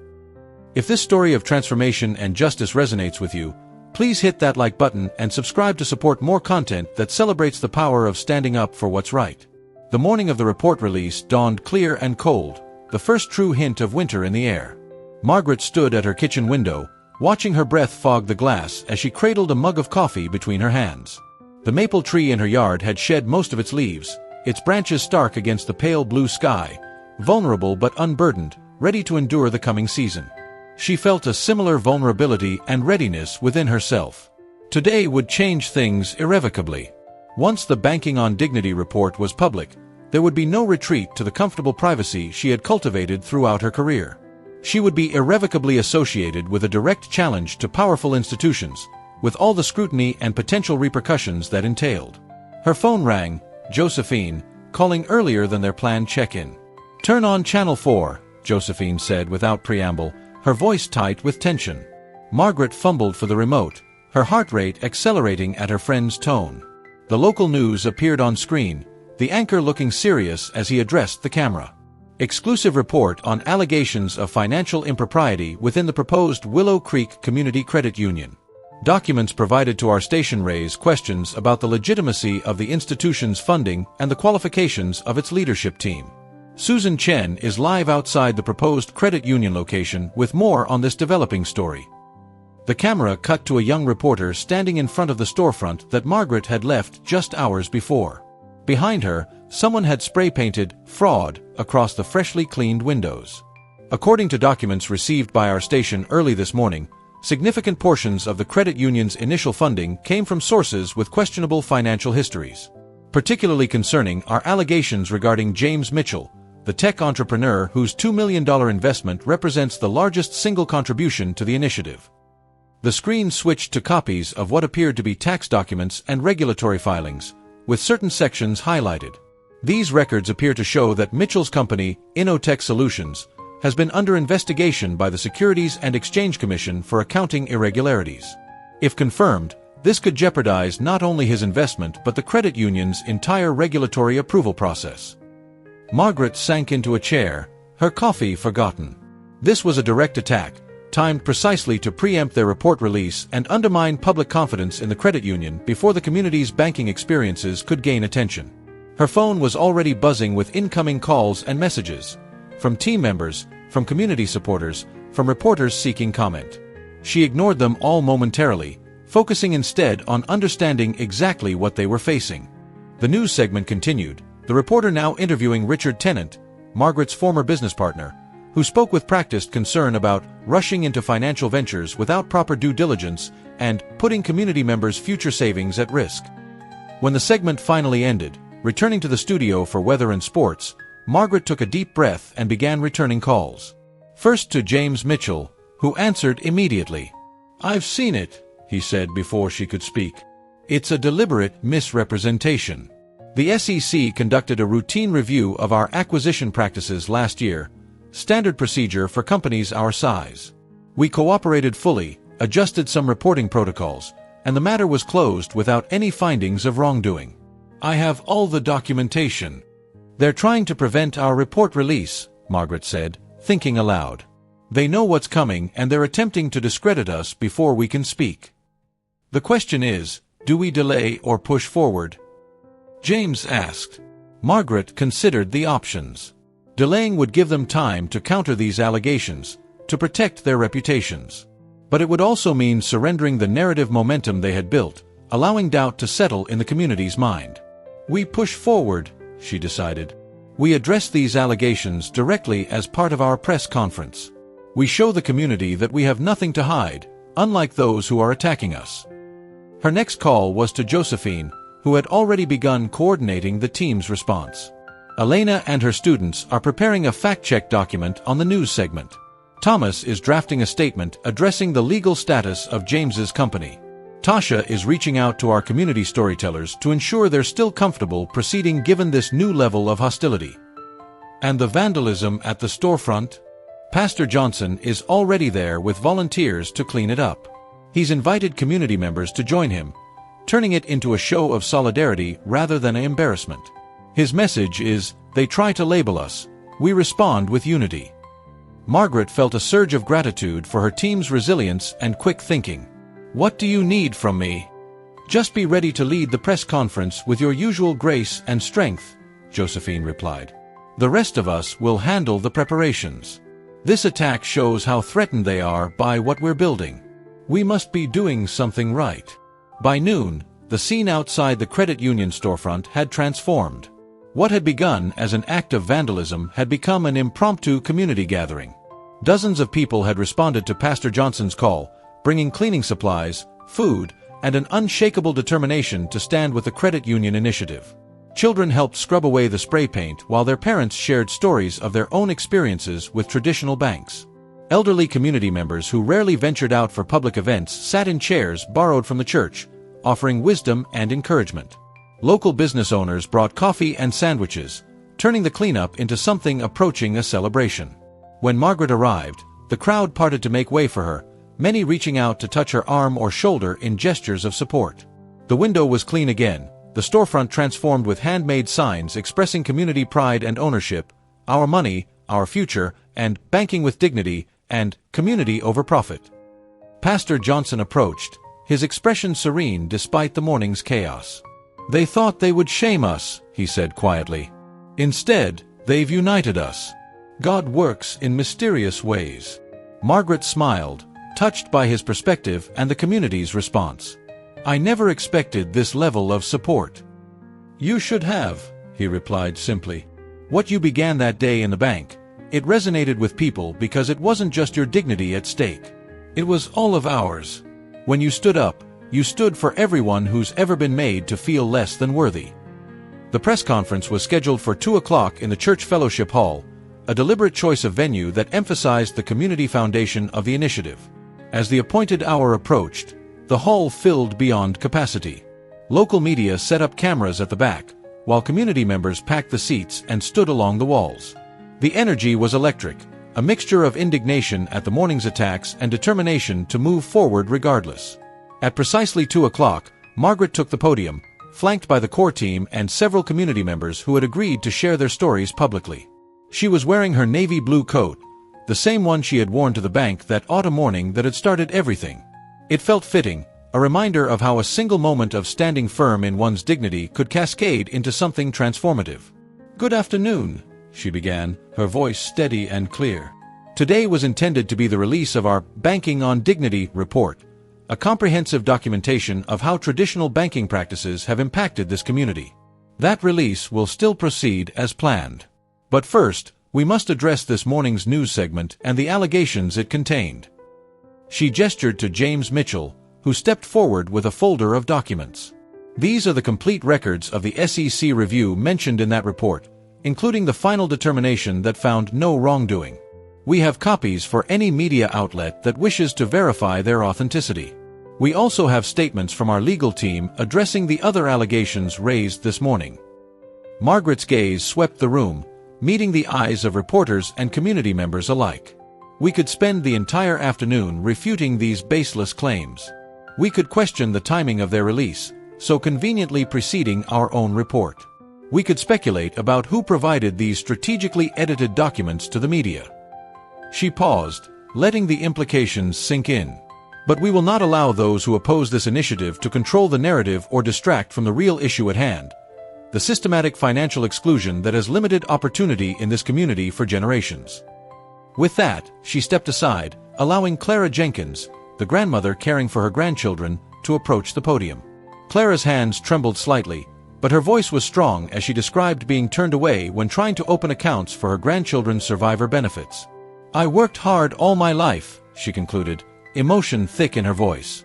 "Raised my children to respect themselves and others. Now I'm raising my grandchildren the same way. All I wanted was to give them a secure start in life." Why was that too much to ask? One by one, other community members came forward. The auto shop owner denied an expansion loan despite perfect credit. The young couple rejected for a mortgage in a neighborhood deemed transitional. The small business owner charged higher fees than her white counterpart across town. Each story was powerful on its own. Together, they formed an undeniable pattern, not of isolated incidents or misunderstandings, but of systemic practices that had tangible impacts on real lives. When all the testimonies had been shared, Elena Garcia stepped forward with a full report. Nearly 100 pages of documented cases, statistical analysis, and economic impact assessments. "What you've heard today represents just a fraction of the experiences we've documented," she explained, her academic authority lending weight to the findings. "The data reveals patterns that cannot be explained by income differences, credit histories, or any other conventional risk factors. The only consistent variable across these cases is the racial and socio-economic background of the applicants."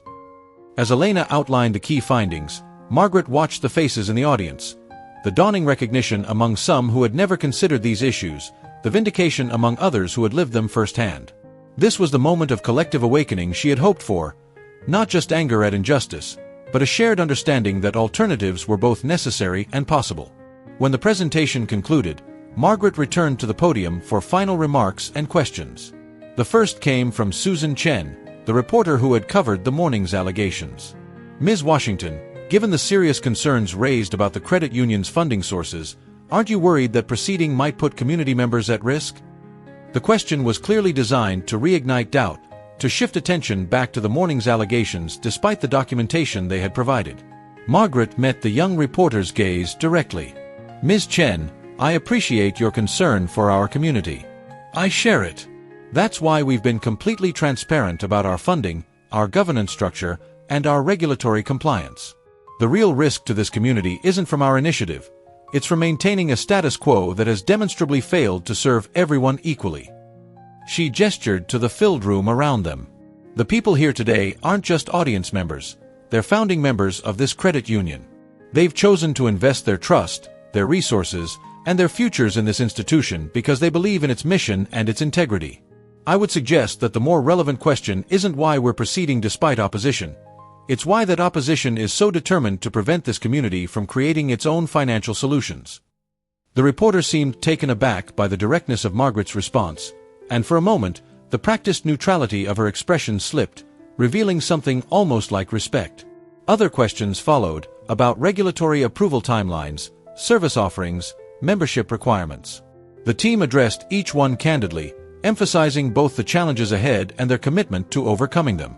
As the formal presentation concluded and people began to mingle, sharing reactions and signing up for founding memberships, Margaret found herself approached by a face she didn't immediately recognize, a middle-aged white woman in a conservative suit. "Ms. Washington, I'm Catherine Doyle, State Banking Commissioner." Margaret's surprise must have shown on her face, because Commissioner Doyle smiled slightly. "I wasn't on your guest list, I know.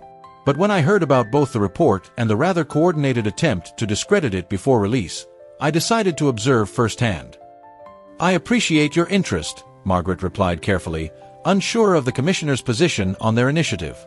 The Banking Commission would ultimately need to approve their charter application, a process that could be either facilitated or hindered by the commissioner's influence.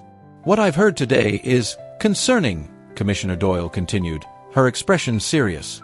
Not your initiative. The patterns of practice your report documents. I've been in banking regulation for 22 years, Ms. Washington.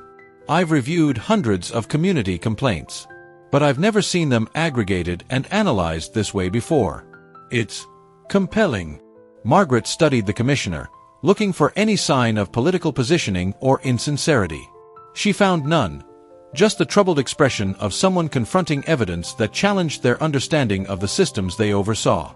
We believe it merits attention, Margaret said simply. Yes, I think it does. The commissioner handed Margaret a business card. I'd like a copy of the full report, and I'd appreciate the opportunity to discuss your charter application process directly. My office should be facilitating initiatives that address demonstrated community needs, not placing unnecessary obstacles in their path. As Commissioner Doyle moved away to speak with Elena about the report methodology, Josephine appeared at Margaret's side, having observed the exchange. Was that the banking commissioner? Yes, Margaret confirmed, still processing the unexpected development. She wants to review our charter application personally. Josephine's eyebrows rose. That could be very good or very bad. I think it might actually be good, Margaret replied, remembering the genuine concern in the commissioner's expression. She seemed truly troubled by the report findings. Sometimes people just need to see the evidence presented clearly, Josephine mused. Even those within the system can be unaware of its full impact until someone forces them to look directly at it. As the event wound down and volunteers began clearing the hall, Margaret found a moment of solitude in the church's small garden courtyard. The late afternoon sun was setting, casting long shadows across the carefully tended flower beds now dormant for the approaching winter. The air was crisp, carrying the clean scent of coming frost. She breathed deeply, allowing herself to feel the full weight of the day. The initial shock of the morning's attack, the community's remarkable response, the powerful testimonies, the unexpected appearance of the banking commissioner. It had been a day of extremes, of vulnerability and strength, of coordinated opposition and spontaneous support. Pastor Johnson found her there, offering a steaming cup of tea which she accepted gratefully. You look contemplative, he observed, settling beside her on the wooden bench. Just processing, she replied. When I walked into that bank last month, I never imagined where that moment would lead. That's how change happens, he said thoughtfully. Not from grand plans or lofty visions, but from simple moments of human dignity asserting itself. One person stands firm, then another joins them, then another. Before you know it, you have a movement. Margaret sipped her tea, considering his words. Is that what this is? A movement? What would you call it? He countered gently. She looked toward the church hall, where community members were still lingering, sharing stories, making connections, signing up to volunteer for the credit union's various committees. People who might never have met were now united in purpose, their individual experiences of exclusion transformed into collective action for inclusion. I think you're right, she conceded, a smile spreading across her face despite her exhaustion. It is a movement, and movements, once started, have a life of their own, beyond any single person's control or vision. That's their power, Pastor Johnson agreed. And their beauty. As darkness fell on that pivotal day, Margaret Washington understood that regardless of what challenges still lay ahead, something fundamental had shifted, not just in her own life, but in the community she had always served but now led in a new way. What had begun as a personal stand for dignity had transformed into a collective reclamation of power, a community finding its voice and creating its own solutions rather than continuing to navigate systems designed without them in mind. And in that transformation lay the true victory, not just the creation of a single financial institution, but the awakening of a community to its own strength, its own possibilities, its own inherent dignity. If this story of community transformation has touched your heart, please hit the subscribe button to support more content that celebrates the power of dignity and collective action. Your engagement helps these important stories reach others who need to hear them. The next 3 weeks passed in a blur of activity and anticipation. The Banking on Dignity report had captured attention far beyond what Margaret and the team had expected, not just locally, but at the state level and even in national financial publications. What had begun as a community initiative was now being discussed in regulatory circles as a potential model for addressing financial exclusion in other communities. Commissioner Doyle had been true to her word, personally expediting the review of their charter application and providing guidance that helped them navigate the complex regulatory requirements. With her support, processes that typically took months were being completed in weeks. The storefront renovation was proceeding rapidly as well. Local contractors had volunteered discounted services, and community members regularly appeared with food for the workers or offers to help with cleaning and painting. What might have been simply a business opening had become a community project, everyone wanting to contribute, to be part of something they increasingly saw as theirs. Even the vandalism had ultimately worked in their favor. Images of community members of all ages coming together to clean the storefront had gone viral on social media, drawing attention and support from neighboring communities and even national advocacy organizations focused on economic justice. But perhaps most significant was the shift Margaret had observed in herself. The righteous indignation that had propelled her to close her accounts that autumn day had evolved into something deeper and more sustainable. A calm certainty about the work they were doing, a patient determination that could weather setbacks without being diminished. Her reflection on this transformation was interrupted by a knock at her office door. Tasha entered, carrying a folder of documents and the quiet confidence she had developed over the past weeks as she grew into her role as the credit union's community outreach coordinator. "The final membership numbers for pre-registration," she announced, placing the folder on Margaret's desk with evident pride. "Over 700 members committed to opening accounts on our first day of operation. That's more than double our projected goal." Margaret opened the folder, scanning the demographic breakdown with satisfaction. The membership represented a true cross-section of the community. All ages, races, and income levels, united by their desire for a financial institution that would serve their needs with respect and fairness. "This is remarkable, Tasha. Your outreach strategy has been extraordinarily effective." The young woman smiled, accepting the praise without the self-deprecation that would have characterized her response weeks earlier. "People are ready for this. They've been ready for a long time. They just needed to believe it was possible." As they reviewed the membership data, Margaret's phone rang. Thomas Reynolds, their legal counsel. "Margaret." His voice carried an urgency that immediately put her on alert. "We have a situation developing. Georgia Trust has filed a regulatory complaint alleging that we're conducting banking activities without proper licensure. They're claiming that accepting pre-registrations constitutes taking deposits, which would require a charter we don't yet have." Margaret exchanged a concerned glance with Tasha, who could hear the tension in Thomas's voice even from across the desk. "That's absurd," Margaret replied. "We've been explicit in all our materials that we're not accepting deposits until we're fully chartered. Pre-registration is just a commitment to open accounts once we're operational." "I know, and legally they don't have a leg to stand on. But they've gone directly to the federal regulators rather than the state commission, which means at minimum we're looking at delays while we address the complaint. It's a transparent attempt to disrupt our momentum before the grand opening." This was exactly the kind of bureaucratic obstruction they had feared from the beginning. Not a direct confrontation, but a procedural maneuver designed to entangle them in regulatory processes and drain their resources before they could even open their doors. "What do we need to do?" Margaret asked, already mentally rearranging her schedule to deal with this new challenge. "I'm drafting our formal response now. We'll need to provide all our pre-registration materials, communications with potential members, evidence that we've been clear about not accepting deposits. It's straightforward, but time-consuming." "And time is exactly what they're trying to steal from us," Margaret observed, the pattern becoming clear. "The grand opening is scheduled for 2 weeks from tomorrow. Will this delay us?" Thomas hesitated, and in that pause, Margaret heard the answer before he spoke it. "Possibly. Once a federal complaint is filed, there's a mandatory review period before any new charter can be issued. We're looking at a minimum 30-day delay, potentially longer." The news was a blow, particularly given the momentum they had built. Community members were excited, volunteers had taken time off work to help with the opening, media coverage was arranged.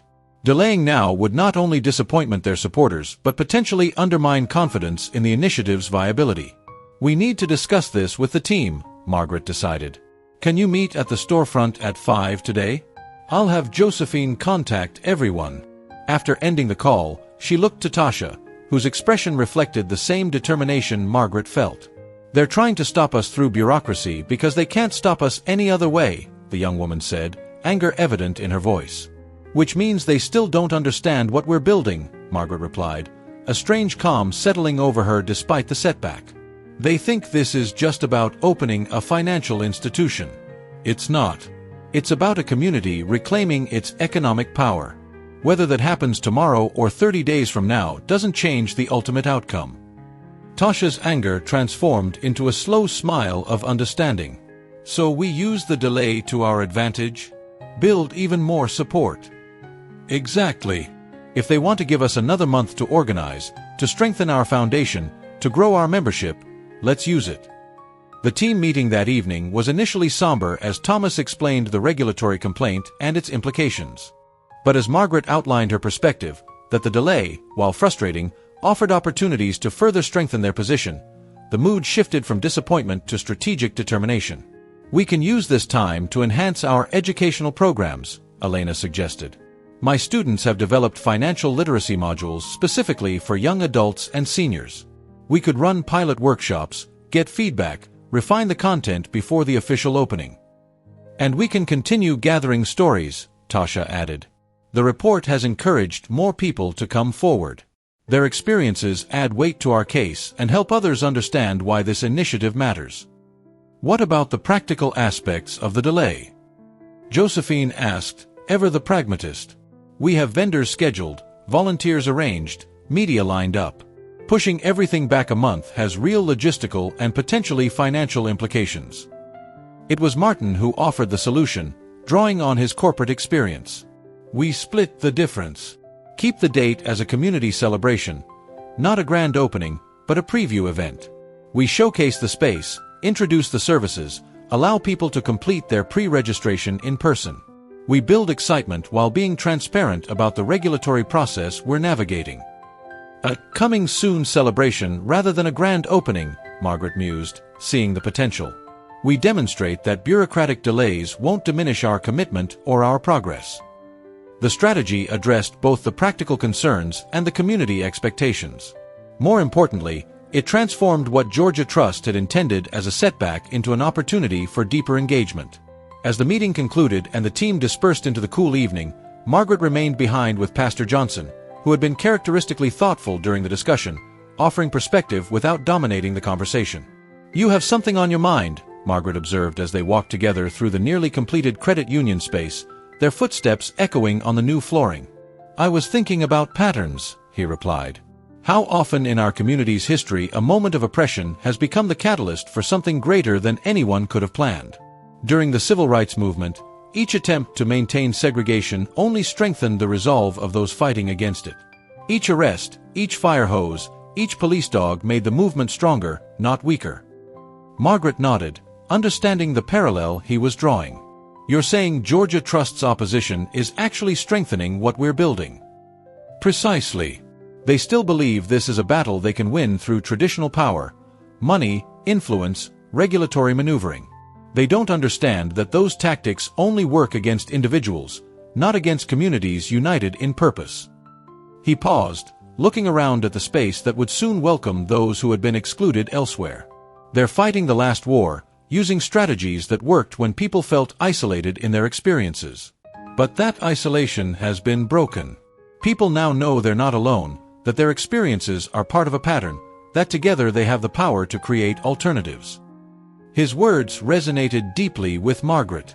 She had seen this transformation firsthand, in herself, in team members like Tasha, in community members who had begun as supporters and evolved into leaders in their own right. What had started as a response to personal indignity had become a movement with its own momentum, its own wisdom, its own resilience. "So we continue forward," she said, not a question but a confirmation. "With even greater confidence," Pastor Johnson agreed. "Because every obstacle they place in our path only confirms how necessary this work truly is." The following morning, Margaret called an unexpected meeting with the community volunteers who had been most involved in the credit union's development.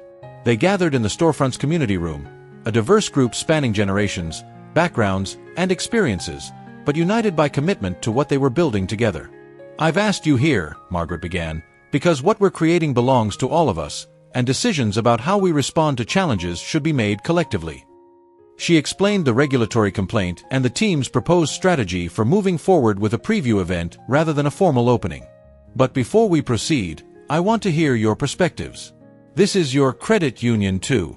How do you think we should respond to this attempt to delay our progress?" The discussion that followed was passionate but thoughtful, each person contributing insights from their own experience and community connections. Some expressed frustration at the tactics being employed against them, others shared strategic suggestions for turning the situation to their advantage. Clara Jenkins, the grandmother who had been unable to open accounts for her grandchildren, spoke with particular emotion. "They think they can wear us down with delays and paperwork. They don't understand that waiting is something our community knows how to do. We've been waiting for justice, for opportunity, for respect for generations. Another month won't dim our determination, it will strengthen it." Her words were met with murmurs of agreement and nods of recognition. The collective wisdom in the room affirmed the strategy the core team had developed while adding new dimensions: community-led activities to fill the delay period, ways to maintain momentum and even accelerate membership growth. By the end of the meeting, what had begun as a setback had been transformed into a strategic opportunity, a chance to demonstrate the very community ownership and resilience that made the credit union different from conventional financial institutions. As the volunteers dispersed, energized rather than discouraged by the challenge before them, Margaret found herself standing alone in the community room, looking at the space that would soon host financial education workshops, community discussions, and celebrations of economic milestones. The walls had been painted in warm, welcoming colors, with space reserved for local artwork. The furniture was arranged to facilitate conversation and collaboration rather than transaction. This room embodied the credit union's core philosophy, that financial services should be embedded within community, responsive to community needs, and governed by community values. It was the physical manifestation of the dignity that Margaret had asserted that autumn day in the bank, now amplified and extended to encompass the dignity of an entire community. A soft knock on the doorframe drew her attention. David Harrington, the former Georgia Trust manager who had offered his assistance, stood hesitantly at the entrance. "I heard about the regulatory complaint," he said. "I thought I might be able to help." After careful consideration, the team had decided to accept David's offer of documentation about Georgia Trust's practices, but had not included him directly in the credit union's development. The decision had been difficult but necessary. Maintaining the community's confidence in the initiative required transparency about who was shaping it and why. David had accepted this decision with grace, providing valuable information without demanding recognition or inclusion. This restraint had gradually earned him a measure of trust, though his role remained that of an informant rather than a team member. "Come in," Margaret invited, gesturing to a chair. "What do you have in mind?" He sat, his manner more confident than during their first conversation, but still carrying an awareness of his complicated position. "I know who filed the complaint. Walter Simmons, Georgia Trust's compliance officer. He's my former colleague, and I understand how he operates. The complaint itself is just the beginning of their strategy. They'll follow with additional regulatory challenges, each designed to create delays and drain your resources." "That's valuable intelligence," Margaret acknowledged. "What do you suggest?" "A preemptive approach. I've drafted a document outlining the likely sequence of their regulatory challenges based on similar tactics they've used against community development initiatives in the past. For each potential challenge, I've included the relevant regulatory guidance that demonstrates why their interpretations are flawed." He handed her a folder containing neatly organized documentation. "This won't prevent them from filing the complaints, but it will allow your legal team to prepare responses in advance, minimizing the delays each challenge creates." Margaret accepted the folder, recognizing the significant effort it represented. "This must have taken considerable time to compile." "It did," he admitted. "But it's the least I can do. I was part of the system that necessitated this credit union in the first place. I can't undo that history, but I can help ensure that the alternative succeeds." There was something in his expression, a quiet determination, a desire for redemption, that Margaret found herself respecting despite their history. His actions over the past weeks had consistently demonstrated a genuine commitment to addressing the harm he had participated in, without seeking credit or forgiveness before earning them. "Thank you," she said simply. I'll share this with Thomas immediately. This could save us significant time and resources. David nodded, hesitating before adding, "There's something else you should know. The complaint wasn't just a bureaucratic maneuver. It's part of a larger strategy. Georgia Trust has formed a coalition with 3 other regional banks. They're calling it the Financial Integrity Partnership, but it's really about preventing community alternatives like yours from gaining traction."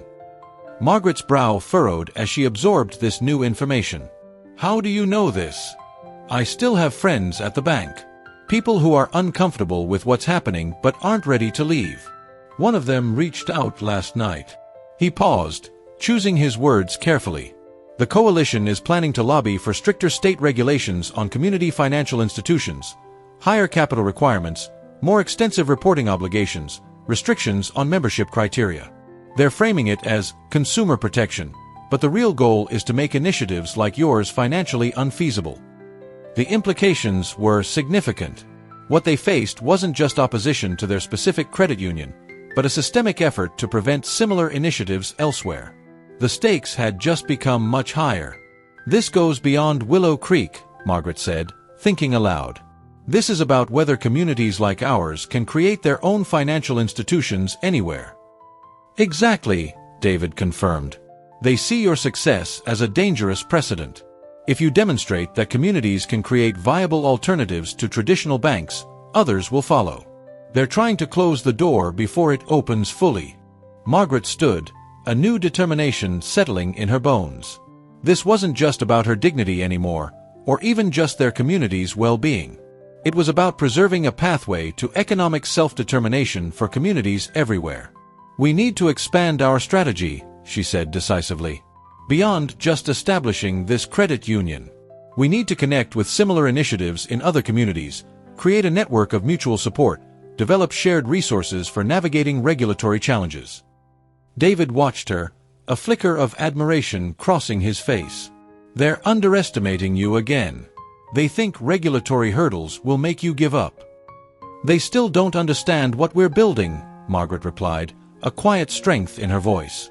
"This was never just about banking. It's about dignity. It's about justice. It's about creating alternatives when existing systems fail to serve everyone equally.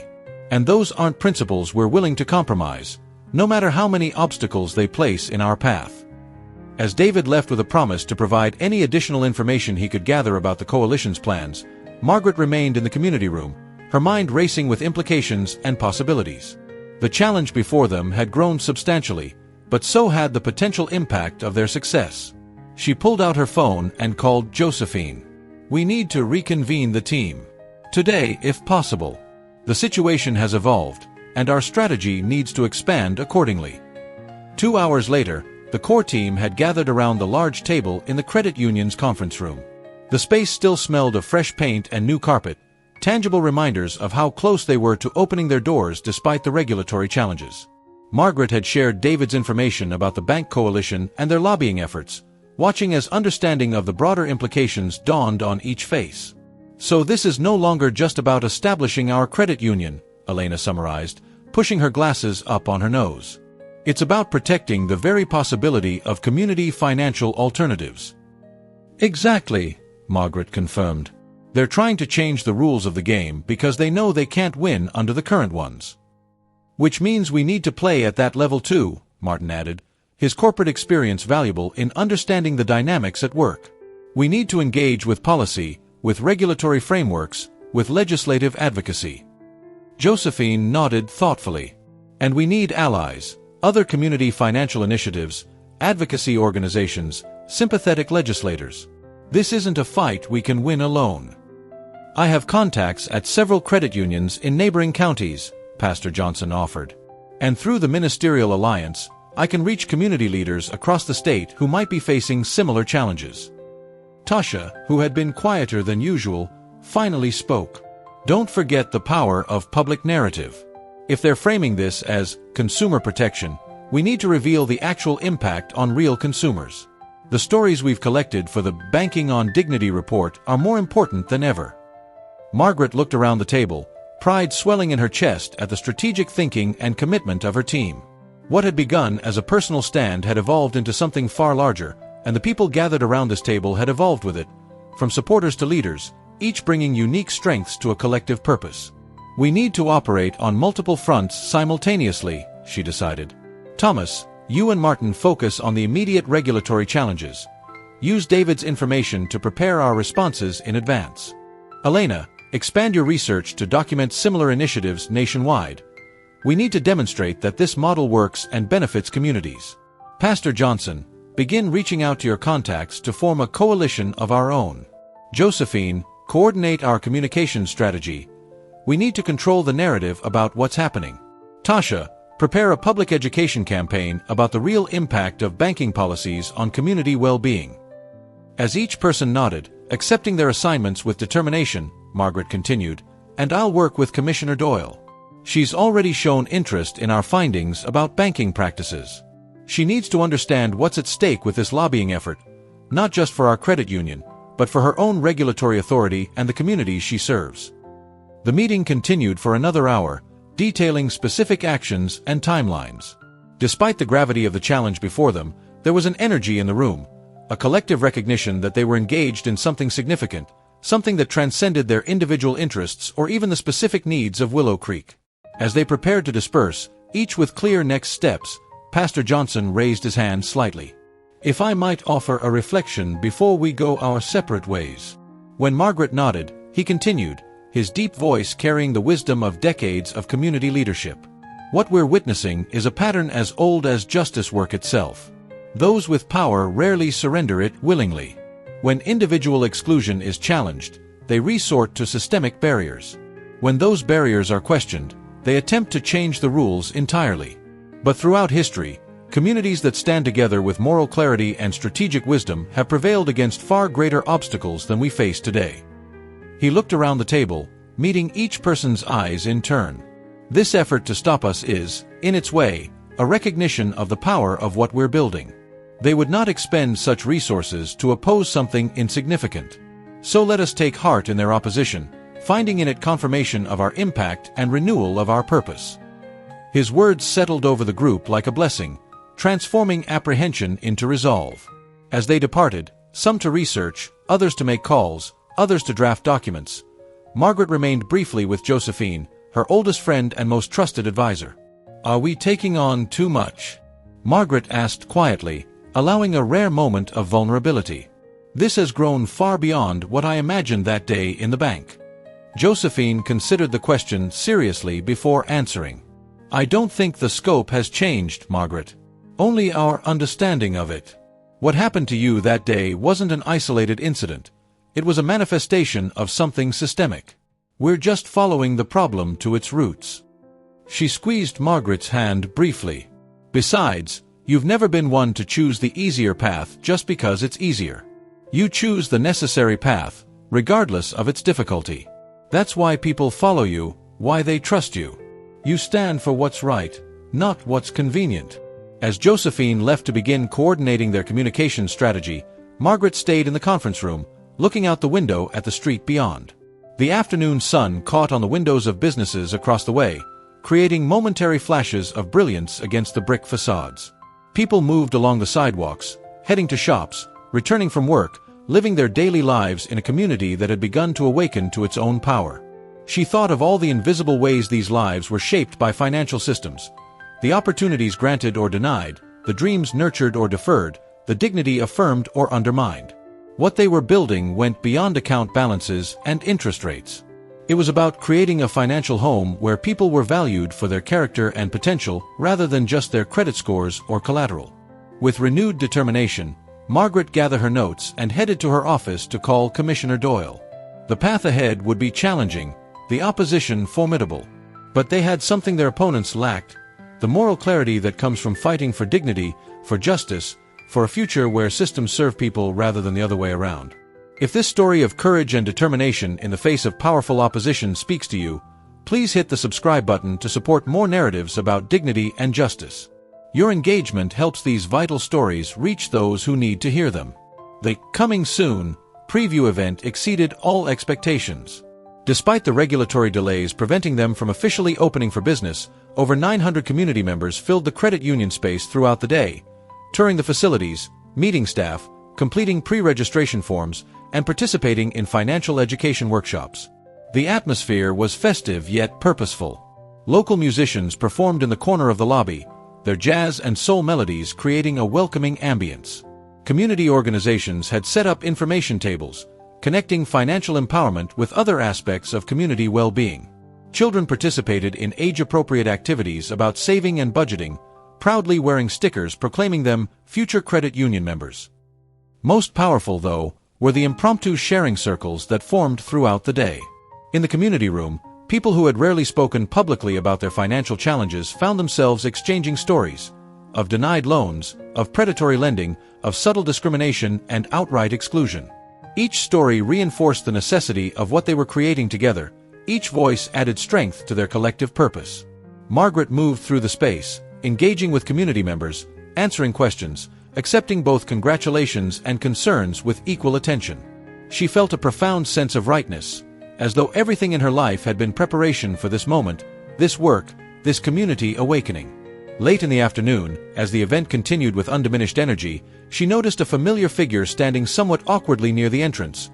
Richard Tennant, her former business partner who had spoken against the credit union in the media. He was watching the proceedings with an expression Margaret couldn't quite read, something between surprise and discomfort. After a moment's hesitation, she approached him, maintaining a professional demeanor despite their troubled history. "Richard, I didn't expect to see you here today." He startled slightly, having been lost in observation. "Margaret, this is impressive. The turnout, the organization. I didn't expect." He trailed off, seemingly at a loss for words. "You didn't expect community support on this scale," she completed for him. "You thought this was just about my personal grievance with Georgia Trust." Richard had the grace to look slightly abashed. "That was the impression I was given when I spoke to the Business Journal, yes. I was told you were acting impulsively, putting people's financial futures at risk." "And now?" Margaret asked, gesturing to the vibrant scene around them. The engaged community members, the professional staff, the meticulous organization of every aspect of the operation. He sighed, running a hand through his hair in a gesture she remembered from their years working together. "Now I see I may have misjudged the situation. This clearly isn't impulsive or poorly planned. And the community support is..." He paused, searching for the right word, undeniable. It wasn't quite an apology, but it was an acknowledgement. Margaret could have pressed for more, could have reminded him of the potential damage his comments might have caused. Instead, she chose a different path. "Would you like a tour? To understand what we're actually building here?"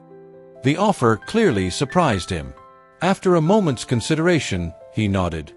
"I would, actually, if you're willing." For the next 30 minutes, Margaret guided him through the credit union, explaining their service model, their governance structure, their financial education programs. She introduced him to key team members, who maintained professional courtesy despite knowing his previous opposition. She showed him the Business Development Center where small entrepreneurs could receive support developing viable business plans before applying for loans. "This is the piece I'm most proud of," she explained as they stood in the center, where sample business plans and resource materials were displayed for the preview event. Traditional banks often reject small business loans from our community based on insufficient planning or inadequate preparation. Instead of just denying these entrepreneurs, we're providing the tools and mentoring to help them succeed. Richard studied the materials, genuine interest evident in his expression. "This addresses a real gap in the market. I've seen countless promising business ideas fail to secure funding because the entrepreneurs didn't have access to the right guidance early in the process." "Exactly. We're not just offering financial services, we're building financial capacity. That's the fundamental difference in our approach." As they completed the tour, returning to the bustling lobby where the event continued in full swing, Richard turned to Margaret with newfound respect in his eyes. "I owe you an apology, Margaret. I spoke about this initiative without understanding its purpose or its potential impact. That was unprofessional of me, and unfair to what you're building here." The acknowledgement was unexpected but welcome. Margaret considered her response carefully, aware that this moment could either build a bridge or reinforce a wall between them. "Thank you for saying that, Richard. And for taking the time to see what we're actually creating. Misunderstandings can be corrected when people are willing to look beyond their initial assumptions." He nodded, a hint of the partnership they had once shared flickering between them. Is there a way I could support this initiative going forward? Perhaps offer business development workshops or review loan applications for the entrepreneurship program." The offer was genuine, Margaret could tell, and it represented an opportunity to transform an opponent into an ally, something they needed as they faced the bank coalition's organized opposition. "I think there could be," she replied thoughtfully. "We're establishing an advisory committee of business professionals to support our entrepreneurship program. Your experience would be valuable in that context." As Richard left with a promise to follow up about the advisory committee, Josephine appeared at Margaret's side, having observed the interaction from a distance. "Well, that was unexpected," she commented. "Richard Tennant offering to help after publicly opposing us? What changed?" Margaret gestured to the vibrant community gathering around them. This changed his mind. Seeing the reality instead of believing the narrative Georgia Trust was promoting. It's harder to oppose something when you can see its value with your own eyes. "Do you trust his change of heart?" Josephine asked, ever the pragmatist. "Trust is earned over time," Margaret replied. "But I believe in offering people the opportunity to correct their course when they recognize they've been heading in the wrong direction. Our community needs all the allies it can get, including those who once stood on the other side." The rest of the preview event unfolded with the same energy and purpose that had characterized the entire day. As evening approached and community members reluctantly began to disperse, many stopped to thank Margaret personally, to share what the credit union would mean for their families, their businesses, their futures. Clara Jenkins, the grandmother who had been unable to open accounts for her grandchildren, approached with her 2 young charges in tow. The children were proudly clutching colorful savings goal charts they had created during one of the youth financial education activities. "Ms. Washington," Clara said, her eyes bright with emotion, "I want you to know what this means to us. It's not just about a place to keep money safe. It's about my grandchildren seeing that they matter, that their futures matter, that they deserve the same financial opportunities as anyone else." She gestured to the little girl beside her, no more than 7 years old. "Amara here. She's already talking about saving for college. She never talked that way before. That's what you've given us, not just services, but vision. The ability to see possibilities that weren't visible before." As Clara and her grandchildren moved on, Margaret felt the weight of the day's emotions. The community's hope, the team's dedication, the tangible evidence that what had begun as a personal stand for dignity had evolved into something with the power to transform lives across generations. The regulatory delays meant they couldn't yet open accounts or offer loans, but something perhaps more important had already been accomplished. A community that had long accepted financial exclusion as inevitable was now awakening to alternatives. People who had navigated financial systems designed without them in mind were now helping design a system that would truly serve their needs. As the last visitors departed and the team began the process of cleaning up, Pastor Johnson approached Margaret with a small package wrapped in simple brown paper. "The church council asked me to present this to you," he said, placing it in her hands. "A token of appreciation for what you've started here." Margaret unwrapped the package carefully to find a small wooden plaque, beautifully crafted and engraved with words that brought tears to her eyes. For Margaret Washington, who reminded us that dignity is not granted by others but claimed by ourselves. "Your courage has become our courage. Your vision has become our vision. Your stand for justice has become our movement for change." The simple acknowledgement touched something deep within her, the recognition that what had begun as an individual act of self-respect had catalyzed a collective reclamation of dignity. She had not set out to lead a movement, had not planned to challenge entrenched financial systems. She had simply refused to accept being treated with less than the respect she had earned. That refusal, that insistence on her own dignity, had resonated with others who had swallowed similar indignities for too long. "Thank you," she said simply, emotion making further words difficult. Pastor Johnson nodded, understanding the depth of feeling behind her brief response. Sometimes the greatest leaders are those who never set out to lead at all, who simply stand firm in their own truth and, in doing so, give others permission to stand in theirs. As the team completed their cleanup and prepared to leave, A sense of accomplishment permeated the space despite the regulatory battles still ahead. They had demonstrated to themselves, to the community, and to their opponents that they were building something with deep roots and broad support, something that would not be easily deterred by bureaucratic obstacles or organized opposition. Outside, the early evening had brought a dramatic sunset, the western sky ablaze with crimson and gold that reflected off the windows of surrounding buildings. The air had the crisp clarity of late autumn, carrying the scent of wood smoke from nearby homes and the earthy fragrance of fallen leaves. As the team members departed in twos and threes, their conversations animated despite the long day, Margaret stood for a moment on the sidewalk, absorbing the sensory details of this pivotal day, wanting to remember not just what had happened, but how it had felt. The sound of approaching footsteps drew her attention. Commissioner Doyle was walking toward her, having apparently just arrived as others were leaving. "I'm sorry I missed the main event," the commissioner said as she reached Margaret. "Regulatory hearings ran longer than expected. But I wanted to see the space and speak with you directly." "Of course," Margaret replied, leading her back into the now quiet credit union building. "I'm happy to give you a personal tour."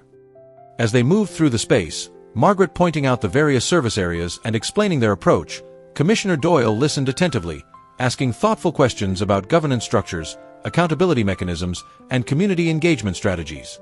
"I've been in banking regulation for over 2 decades, she said as they completed the tour, standing in the community room where posters still displayed the credit union's core principles and service offerings.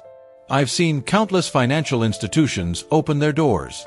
But I've never seen one with this level of community integration before it even begins operations." "That's by design," Margaret explained. "We believe financial services should grow from community needs rather than being imposed upon communities. Everything from our service offerings to our physical layout has been shaped by direct community input." Commissioner Doyle nodded thoughtfully. "Which is precisely why Georgia Trust and their coalition partners feel threatened. You're not just offering competitive services, you're demonstrating a fundamentally different model of what banking could be." She moved to the window, looking out at the darkening street for a moment before continuing. "I've reviewed the lobbying proposal they've submitted to state legislators. It's concerning, to say the least. Under the guise of consumer protection, they're essentially trying to make it impossible for community financial institutions to operate without corporate-level resources." "Can they succeed?" Margaret asked directly, needing to understand the full scope of the threat they faced. "Not if enough people understand what's really at stake," the commissioner replied. "Not if the communities that would be affected make their voices heard. Not if alternative models like yours can demonstrate their value before the regulatory framework is altered to prevent them." She turned back to Margaret, her expression serious but not defeated. "Which is why I've expedited the review of your charter application. My office will have a decision by the end of next week, weeks ahead of the normal timeline.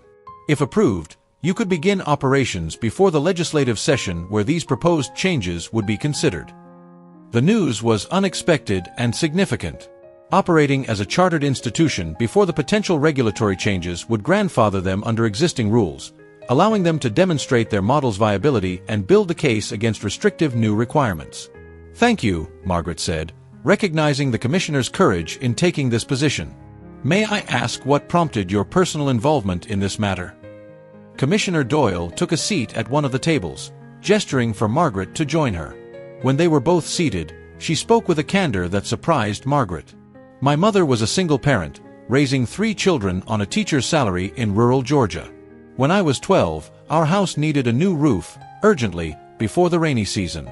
Every bank in the county denied her loan application, despite her steady job and perfect payment history on her mortgage. No official reason was ever given." She paused, old anger flickering across her features. "But my uncle, who worked as a janitor at one of those banks, overheard a loan officer say they didn't want to waste time on a woman who'd probably just find a husband to take care of those problems eventually." Margaret nodded, understanding immediately how this personal experience connected to the commissioner's interest in their initiative. "We ended up with buckets scattered around the house that entire winter, catching leaks.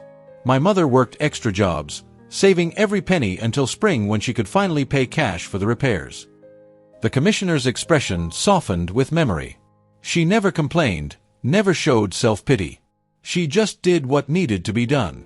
But I remember thinking even as a child how wrong it was, that someone so responsible, so hardworking, should be denied the financial tools others took for granted. She straightened, professional demeanor returning. Banking should serve people, all people. That's the foundation of my regulatory philosophy. When institutions fail to fulfill that basic purpose, alternatives must be allowed to emerge. What you're building here isn't just important for Willow Creek, it's important for communities everywhere that need models of what banking could and should be. As Commissioner Doyle left with a promise to be in touch with their charter decision as soon as possible, Margaret remained in the quiet building, processing the unexpected support and the personal story behind it. The Commissioner's experience highlighted once again how financial systems shaped lives in profound ways, creating or limiting possibilities, affirming or undermining dignity, supporting or hindering the pursuit of basic security and well-being. What they were building was more than a credit union. It was a demonstration that alternatives were possible, that systems could be designed to serve everyone with equal respect, that dignity could be the foundation of financial relationships rather than an accidental byproduct available only to those with wealth or privilege. With renewed determination, Margaret locked the building and headed home, already planning the next steps in their journey, a journey that had begun with a single moment of standing firm in her own dignity and had evolved into a community's collective reclamation of its economic power. Have you ever witnessed a moment when standing up for dignity created ripples far beyond what anyone expected? Share your experience in the comments. Your story might be the catalyst someone else needs to take their own stand. The following week passed in a blur of activity. The preview event had generated even more community interest than anticipated, with hundreds of new pre-registrations and dozens of volunteers offering their skills and time. Local businesses had begun approaching them about establishing accounts and merchant services once they received their charter. The community's confidence in the initiative was growing daily, creating a foundation of support that would be difficult for opponents to undermine. Meanwhile, the team was working intensively on multiple fronts, finalizing operational systems, preparing staff training programs, developing educational materials, and most urgently, addressing the regulatory challenges posed by Georgia Trust's complaint. Thomas and Martin had used David's inside information to prepare comprehensive responses to each potential regulatory challenge, anticipating the bank coalition strategy rather than merely reacting to it. Elena and her students had compiled research demonstrating the positive economic impacts of community financial institutions in similar communities nationwide. Pastor Johnson had activated his network, connecting with community leaders across the state who faced similar financial exclusion and were interested in replicating their model. Margaret divided her time between coordinating these efforts and direct engagement with key stakeholders, meeting with local business owners, presenting to community organizations, and maintaining regular communication with Commissioner Doyle's office. The work was demanding but energizing, each day bringing new allies and stronger community integration. Thursday afternoon found Margaret in her office at the credit union, reviewing the final documentation for their charter application. The space was becoming more familiar now, feeling less like a new venture and more like the community institution it was designed to be. Through her open door, she could hear staff training underway in the main lobby, Tasha leading a session on respectful customer service practices that honored the dignity of every member regardless of their financial circumstances. The phone on her desk rang, Commissioner Doyle's direct line. "Margaret, I wanted to give you advance notice before the official communication is sent tomorrow." The Commissioner's tone was carefully neutral, revealing nothing of the decision's outcome. "The Charter Review Committee has completed its evaluation of your application." Margaret's heart rate accelerated. Everything they had built hinged on this decision. Without charter approval, they could not legally operate as a credit union, could not accept deposits or make loans, could not fulfill the promise they had made to the community. "And?" she asked, keeping her own voice steady despite the tension coursing through her. "The application has been approved. Willow Creek Community Credit Union is officially chartered to operate in the state of Georgia, effective immediately." Relief and jubilation washed through Margaret in equal measure. Months of work, of fighting opposition, of navigating regulatory challenges, all culminating in this crucial victory. "Thank you, Commissioner. This means everything to our community." "You earned it," Commissioner Doyle replied, warmth now evident in her voice. "Your application was exemplary, thorough, compliant, visionary. The committee was impressed not just by your technical preparation but by your community integration model." Several members commented that it could serve as a template for future community financial institutions. "That's high praise," Margaret acknowledged. and aligned with our hope that what we're building here might benefit communities beyond Willow Creek. About that, the commissioner continued, her tone shifting slightly, I should inform you that Georgia Trust and their coalition partners have not abandoned their lobbying efforts. If anything, news of your charter approval will likely accelerate their timeline. They'll want to prevent similar institutions from following your lead. We anticipated as much, Margaret replied. We're already documenting our economic impact on the community, data that will be valuable in countering their arguments for restricting new community financial institutions. Good. You'll need it. The commissioner paused briefly before adding, I've spent my career trying to balance regulatory prudence with financial inclusion. It's rarely been easy, but I've never been more convinced of the necessity of that balance than I am now. What you're building there, it matters beyond Willow Creek. It matters for how we understand the very purpose of financial institutions in our society. After ending the call, Margaret sat quietly for a moment, absorbing the significance of this milestone. They had secured the legal right to operate, to transform their vision into reality, to offer the community the financial home they had promised. The challenges ahead remained substantial, but this fundamental hurdle had been cleared. She rose and walked to the doorway of her office, listening as Tasha continued the staff training session. The young woman's voice carried clearly, confident and passionate as she explained the credit union's approach to members facing financial difficulties. We don't just see numbers on a screen or risk calculations, she was saying to the attentive group of new employees. We see people with dignity, with potential, with circumstances that may be temporary but whose value is permanent. Our job isn't just to process transactions. It's to partner with our members on their financial journeys, offering respect and support regardless of where that journey has taken them so far. Pride welled in Margaret's chest as she listened. Tasha had transformed from the hesitant barista who had approached her in the coffee shop to a poised, articulate leader who embodied the credit union's values. Her growth was just one of many transformations Margaret had witnessed throughout this journey. Community members finding their voices, volunteers discovering their leadership potential, allies emerging from unexpected places. She moved quietly into the lobby, not wanting to interrupt the training but needing to share the charter news with Josephine, who was observing from the back of the room. As Margaret approached, her friend recognized something in her expression and raised an eyebrow in question. Margaret nodded slightly, confirming the unspoken query. Josephine's face broke into a wide smile, years of friendship allowing them to communicate volumes without words. They stepped into the adjacent community room, closing the door softly behind them to avoid disrupting the training session. We're chartered? Josephine asked in a hushed but excited tone. Effective immediately, Margaret confirmed. We can begin operations as soon as our systems are ready. Josephine pulled her into a brief, fierce hug, an unusual display of emotion from the typically reserved administrator. I never doubted it would happen, but I'm still overwhelmed now that it has. We did it, Margaret. We really did it. We're just beginning, Margaret cautioned, though she couldn't suppress her own smile. Georgia Trust and their coalition are still lobbying for regulatory changes that could prevent others from following our path. And we haven't even opened our doors to members yet. There will be operational challenges we haven't anticipated. Always the pragmatist, Josephine teased gently. But today, just for a moment, can we celebrate this victory before worrying about the next challenge? Margaret laughed, recognizing the truth in her friend's words. You're right. We should share the news with the team, allow everyone to savor this milestone before we focus on next steps. They returned to the lobby, where Tasha was just concluding the training session. Margaret caught her eye and nodded, silently asking for a moment to address the group. Tasha immediately yielded the floor, intuiting that something significant had occurred.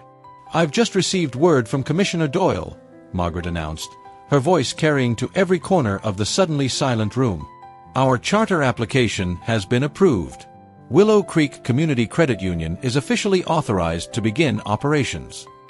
The response was immediate and joyous. Applause, cheers, embraces among the staff who had worked so hard toward this moment. The celebration quickly spread as others in the building heard the commotion and joined them. Volunteers setting up the teller stations, community members who had stopped by to check on progress, Elena's students who were creating financial education materials.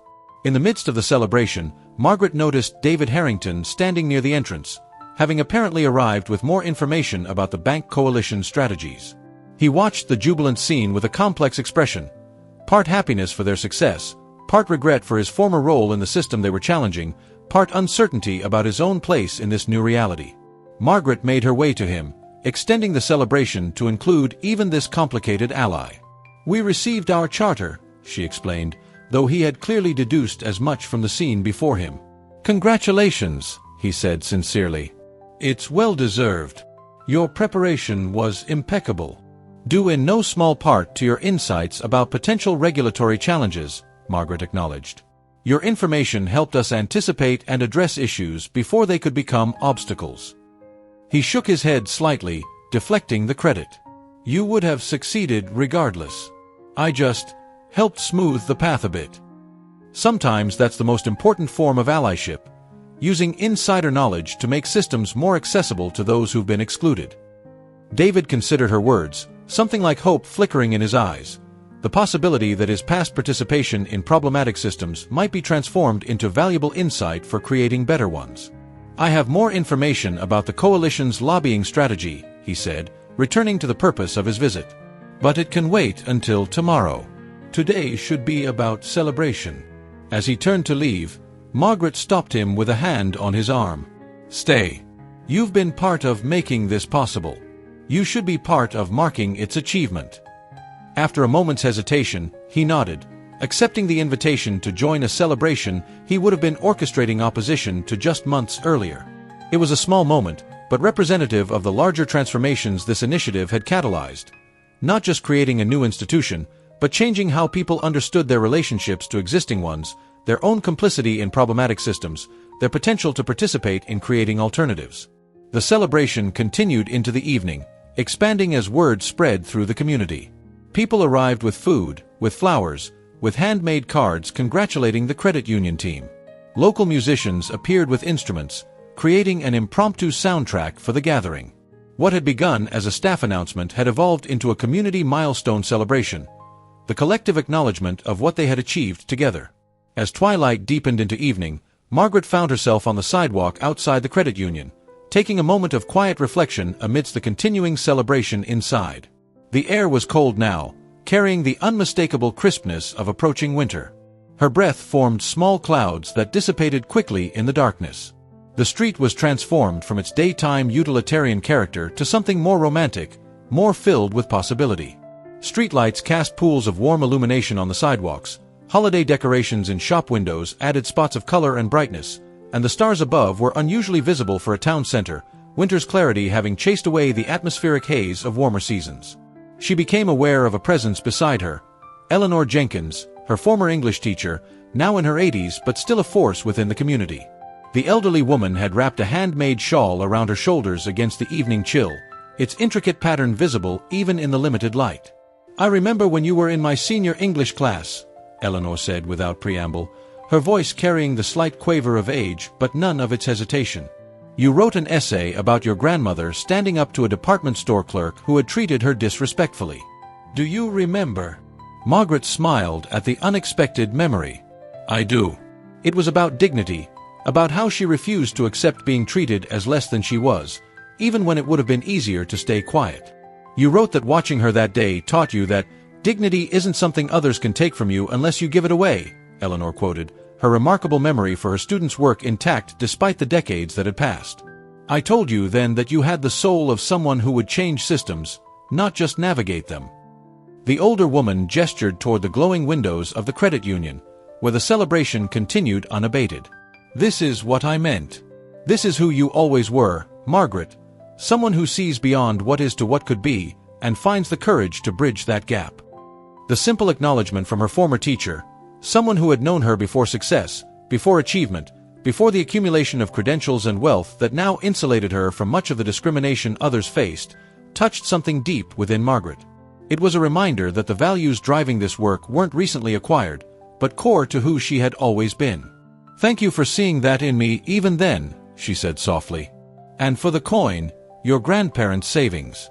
It's been a constant reminder of why this work matters." Eleanor nodded, her eyes shining with emotion in the streetlight's glow. "Some things skip generations. My parents were too frightened of loss to challenge the systems that limited them. But my grandparents, They had that fire, that unwillingness to accept less than their full humanity deserved. I see that same fire in you, and now, because of what you've started here, I see it rekindling throughout our community. The old teacher patted Margaret's hand gently before turning to re-enter the celebration. That's the true measure of leadership, you know, not what you accomplish yourself, but what you awaken in others. Margaret remained outside a few moments longer, letting Eleanor's words settle within her. From inside came the sounds of celebration, laughter, music, the vibrant hum of community in shared purpose. Above, the winter stars seemed to multiply as darkness deepened, their cold clarity a reminder of constants that transcended human struggles. This moment, this achievement they were celebrating, was just one point in a long journey toward financial dignity and inclusion. But it was a significant point, a demonstration that alternatives were possible, that systems could be created that honored rather than diminished human dignity, that communities could reclaim power over the financial structures that shaped their lives. With renewed purpose, Margaret returned to the celebration, to the community that had transformed her personal stand into a collective movement, to the future they were building together. One that had begun with a single moment of saying no to disrespect and yes to the dignity that was everyone's birthright. If this story of transformation and collective empowerment has inspired you, please take a moment to subscribe. Your support helps us continue sharing narratives that celebrate dignity, courage, and the power of community. The official opening of Willow Creek Community Credit Union took place on a crystal-clear December morning, exactly 6 weeks after Margaret had walked out of Georgia Trust Bank.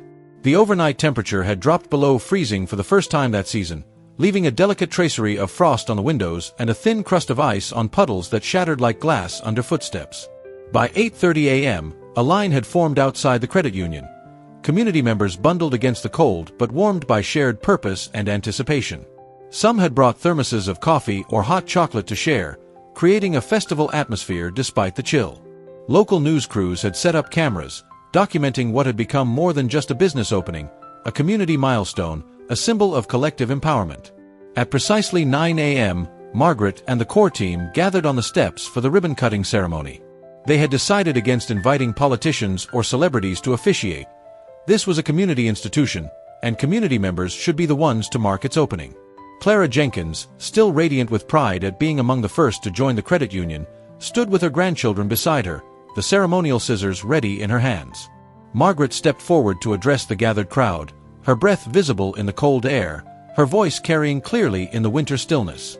6 weeks ago, I walked into a bank expecting respect and received skepticism instead.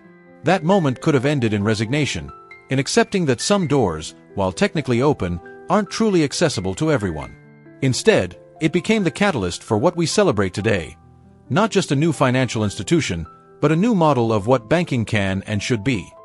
She gestured to the diverse crowd before her, young and old, various ethnicities and backgrounds, united in their desire for financial services that respected their dignity and addressed their needs. What makes this credit union different isn't just its governance structure or its service offerings. It's the foundation it's built upon, the recognition that financial systems should serve human dignity rather than diminish it. That people matter more than procedures. That character means more than collateral. Margaret paused, looking at the faces before her. Faces she had come to know through community meetings, through shared work, through the exchange of stories that had shaped this institution from its inception. Today, we open our doors. But in truth, this credit union has been open from the beginning. Open to community input, open to diverse experiences, open to the possibility that financial services can be a tool for collective empowerment rather than individual advantage. She turned to Clara Jenkins and her grandchildren, gesturing for them to come forward. It's fitting that our first official members represent both our history and our future, a grandmother who has navigated financial systems not designed for her success, and children who will grow up knowing that their financial dignity is not something to be earned or granted, but an inherent right. Clara stepped forward, her grandchildren on either side, their small faces solemn with the importance of the moment. With a steady hand, she cut the ribbon stretched across the credit union entrance. The crowd erupted in cheers and applause, cell phones raised to capture the moment, embraces exchanged among those who had worked so hard to make this day possible. As the doors opened and people began to enter, some to open accounts, others to apply for loans long denied elsewhere, others simply to witness this community achievement, Margaret stood to the side, observing the culmination of these intense weeks of work and transformation. Josephine appeared beside her, watching the scene with similar emotion. "Look at their faces," she said quietly. "This isn't just about banking. It's about being seen, being valued, being treated with the dignity everyone deserves." Margaret nodded, her throat tight with emotion as she watched community members being welcomed into the credit union by staff who reflected their diversity, who understood their needs, who were committed to their success. "This is just the beginning," she replied. "Georgia Trust and their coalition are still lobbying for regulatory changes that would make it harder for other communities to follow our path. We have operational challenges ahead, sustainability questions to answer, growth decisions to make." "Always looking to the next horizon," Josephine teased gently, though her expression remained serious. "But today, Margaret, just for today, can you allow yourself to fully experience what you've helped create? To see the impact it's already having?" Margaret took a deep breath, letting her friend's wisdom penetrate the habitual future focus that had both driven and sometimes limited her. She watched as Clara's grandson proudly handed over his pocket money to open his first savings account, the teller treating the transaction with the same respect accorded to much larger deposits. She saw a young entrepreneur explaining his business plan to a loan officer who listened attentively rather than dismissively. She observed elderly community members being patiently guided through account options, their questions answered with clarity and respect rather than condescension. In each interaction, she recognized what had been missing from traditional banking for so many in this community. Not just access to financial services, but acknowledgement of their full humanity, their dignity, their potential. "You're right," she admitted. "This moment deserves to be fully experienced, not just as a milestone on a longer journey, but as an achievement in itself." As they moved inside to join the activity, Margaret was approached by a local reporter, Susan Chen, the same journalist who had covered the allegations against the credit union weeks earlier. "Ms. Washington, what does today's opening mean for the community given the ongoing regulatory challenges from traditional banks?" The question was direct, aimed at generating tension that would make for compelling coverage.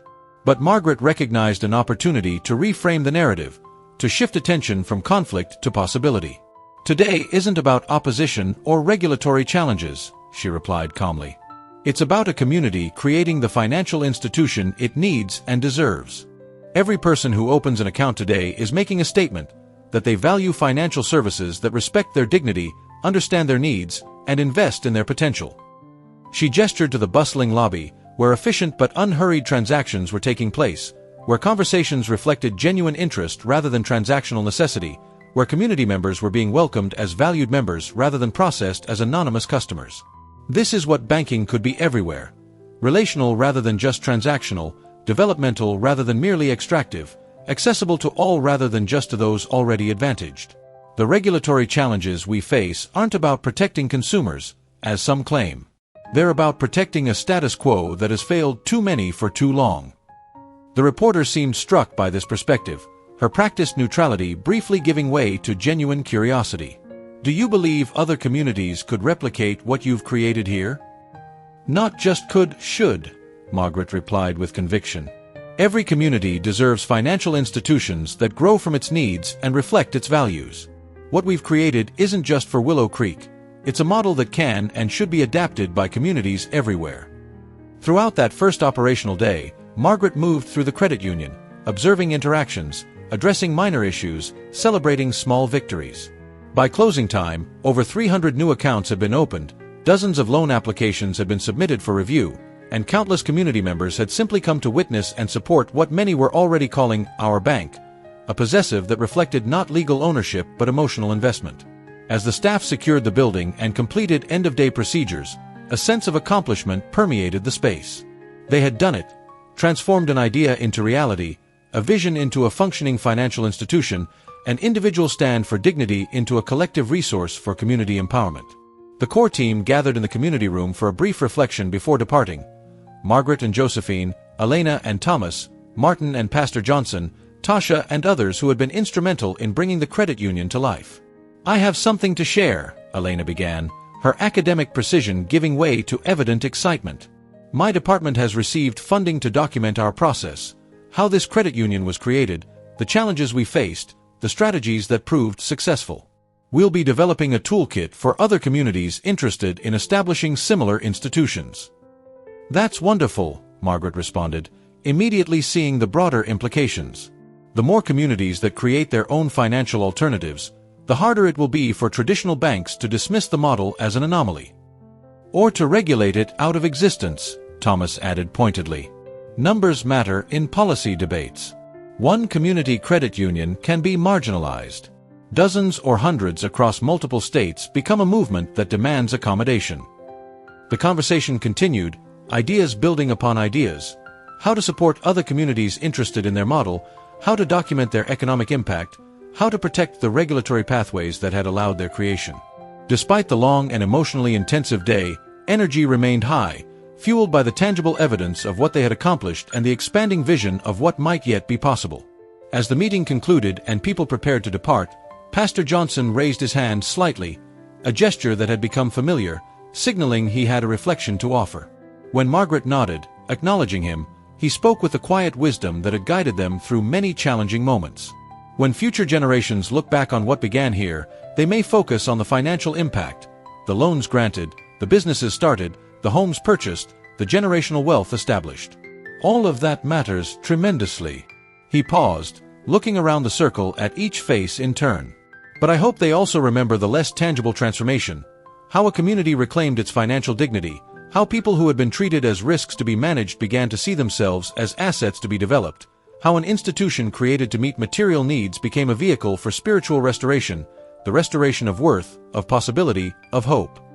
His words settled over the group, articulating something they had all felt but perhaps not fully named, that beyond the accounts and loans, beyond the physical structure and operational systems, they had created a space where dignity was the foundation rather than an accident of privilege, where worth was inherent rather than earned through wealth, where financial resources were understood as tools for human flourishing rather than markers of human value. As they departed into the clear winter evening, stars already visible in the darkening sky, Margaret found herself reflecting on the journey that had led to this moment. From that autumn day in Georgia Trust Bank, a day like countless others before it, except for her decision to say no to disrespect and yes to her own dignity, to this winter evening celebrating a community financial institution that embodied a radical reimagining of what banking could be. The path had not been straight or simple.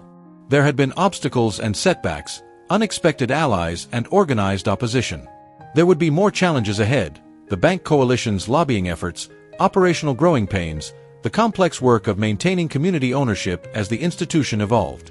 But standing in the cold clarity of that December evening, looking back at the illuminated windows of the credit union, windows that reflected not just light but possibility, Margaret Washington knew with certainty that what they had created would endure. Not just as a financial institution, but as a demonstration that systems could be changed when people refused to accept their limitations, that dignity could be the foundation for economic relationships, that communities had the wisdom and capacity to create institutions that truly served their needs. What had begun as a personal stand had become a collective movement. What had started as a refusal of disrespect had evolved into an affirmation of worth. What had originated in a moment of indignation had transformed into a sustainable structure for ongoing empowerment. And it had all begun with 5 minutes in a bank. 5 minutes in which Margaret Washington had chosen dignity over convenience, had refused to accept less than the respect she deserved, had said no to a system that questioned her worth despite her achievements. 5 minutes that changed everything, not just for her, but for a community ready to reclaim its economic power, its collective dignity, its rightful place in systems too long designed without its input or consideration. 5 minutes that reminded everyone involved that transformation begins not with grand strategies or elaborate plans, but with simple moments of standing firm in one's inherent worth and dignity, and inviting others to do the same. If this story has touched your heart and inspired you to consider where you might stand for dignity in your own life, please click on the video appearing on your screen now. It offers an even more powerful example of how one person's courage can transform not just their life, but an entire community. Your journey of inspiration is just beginning.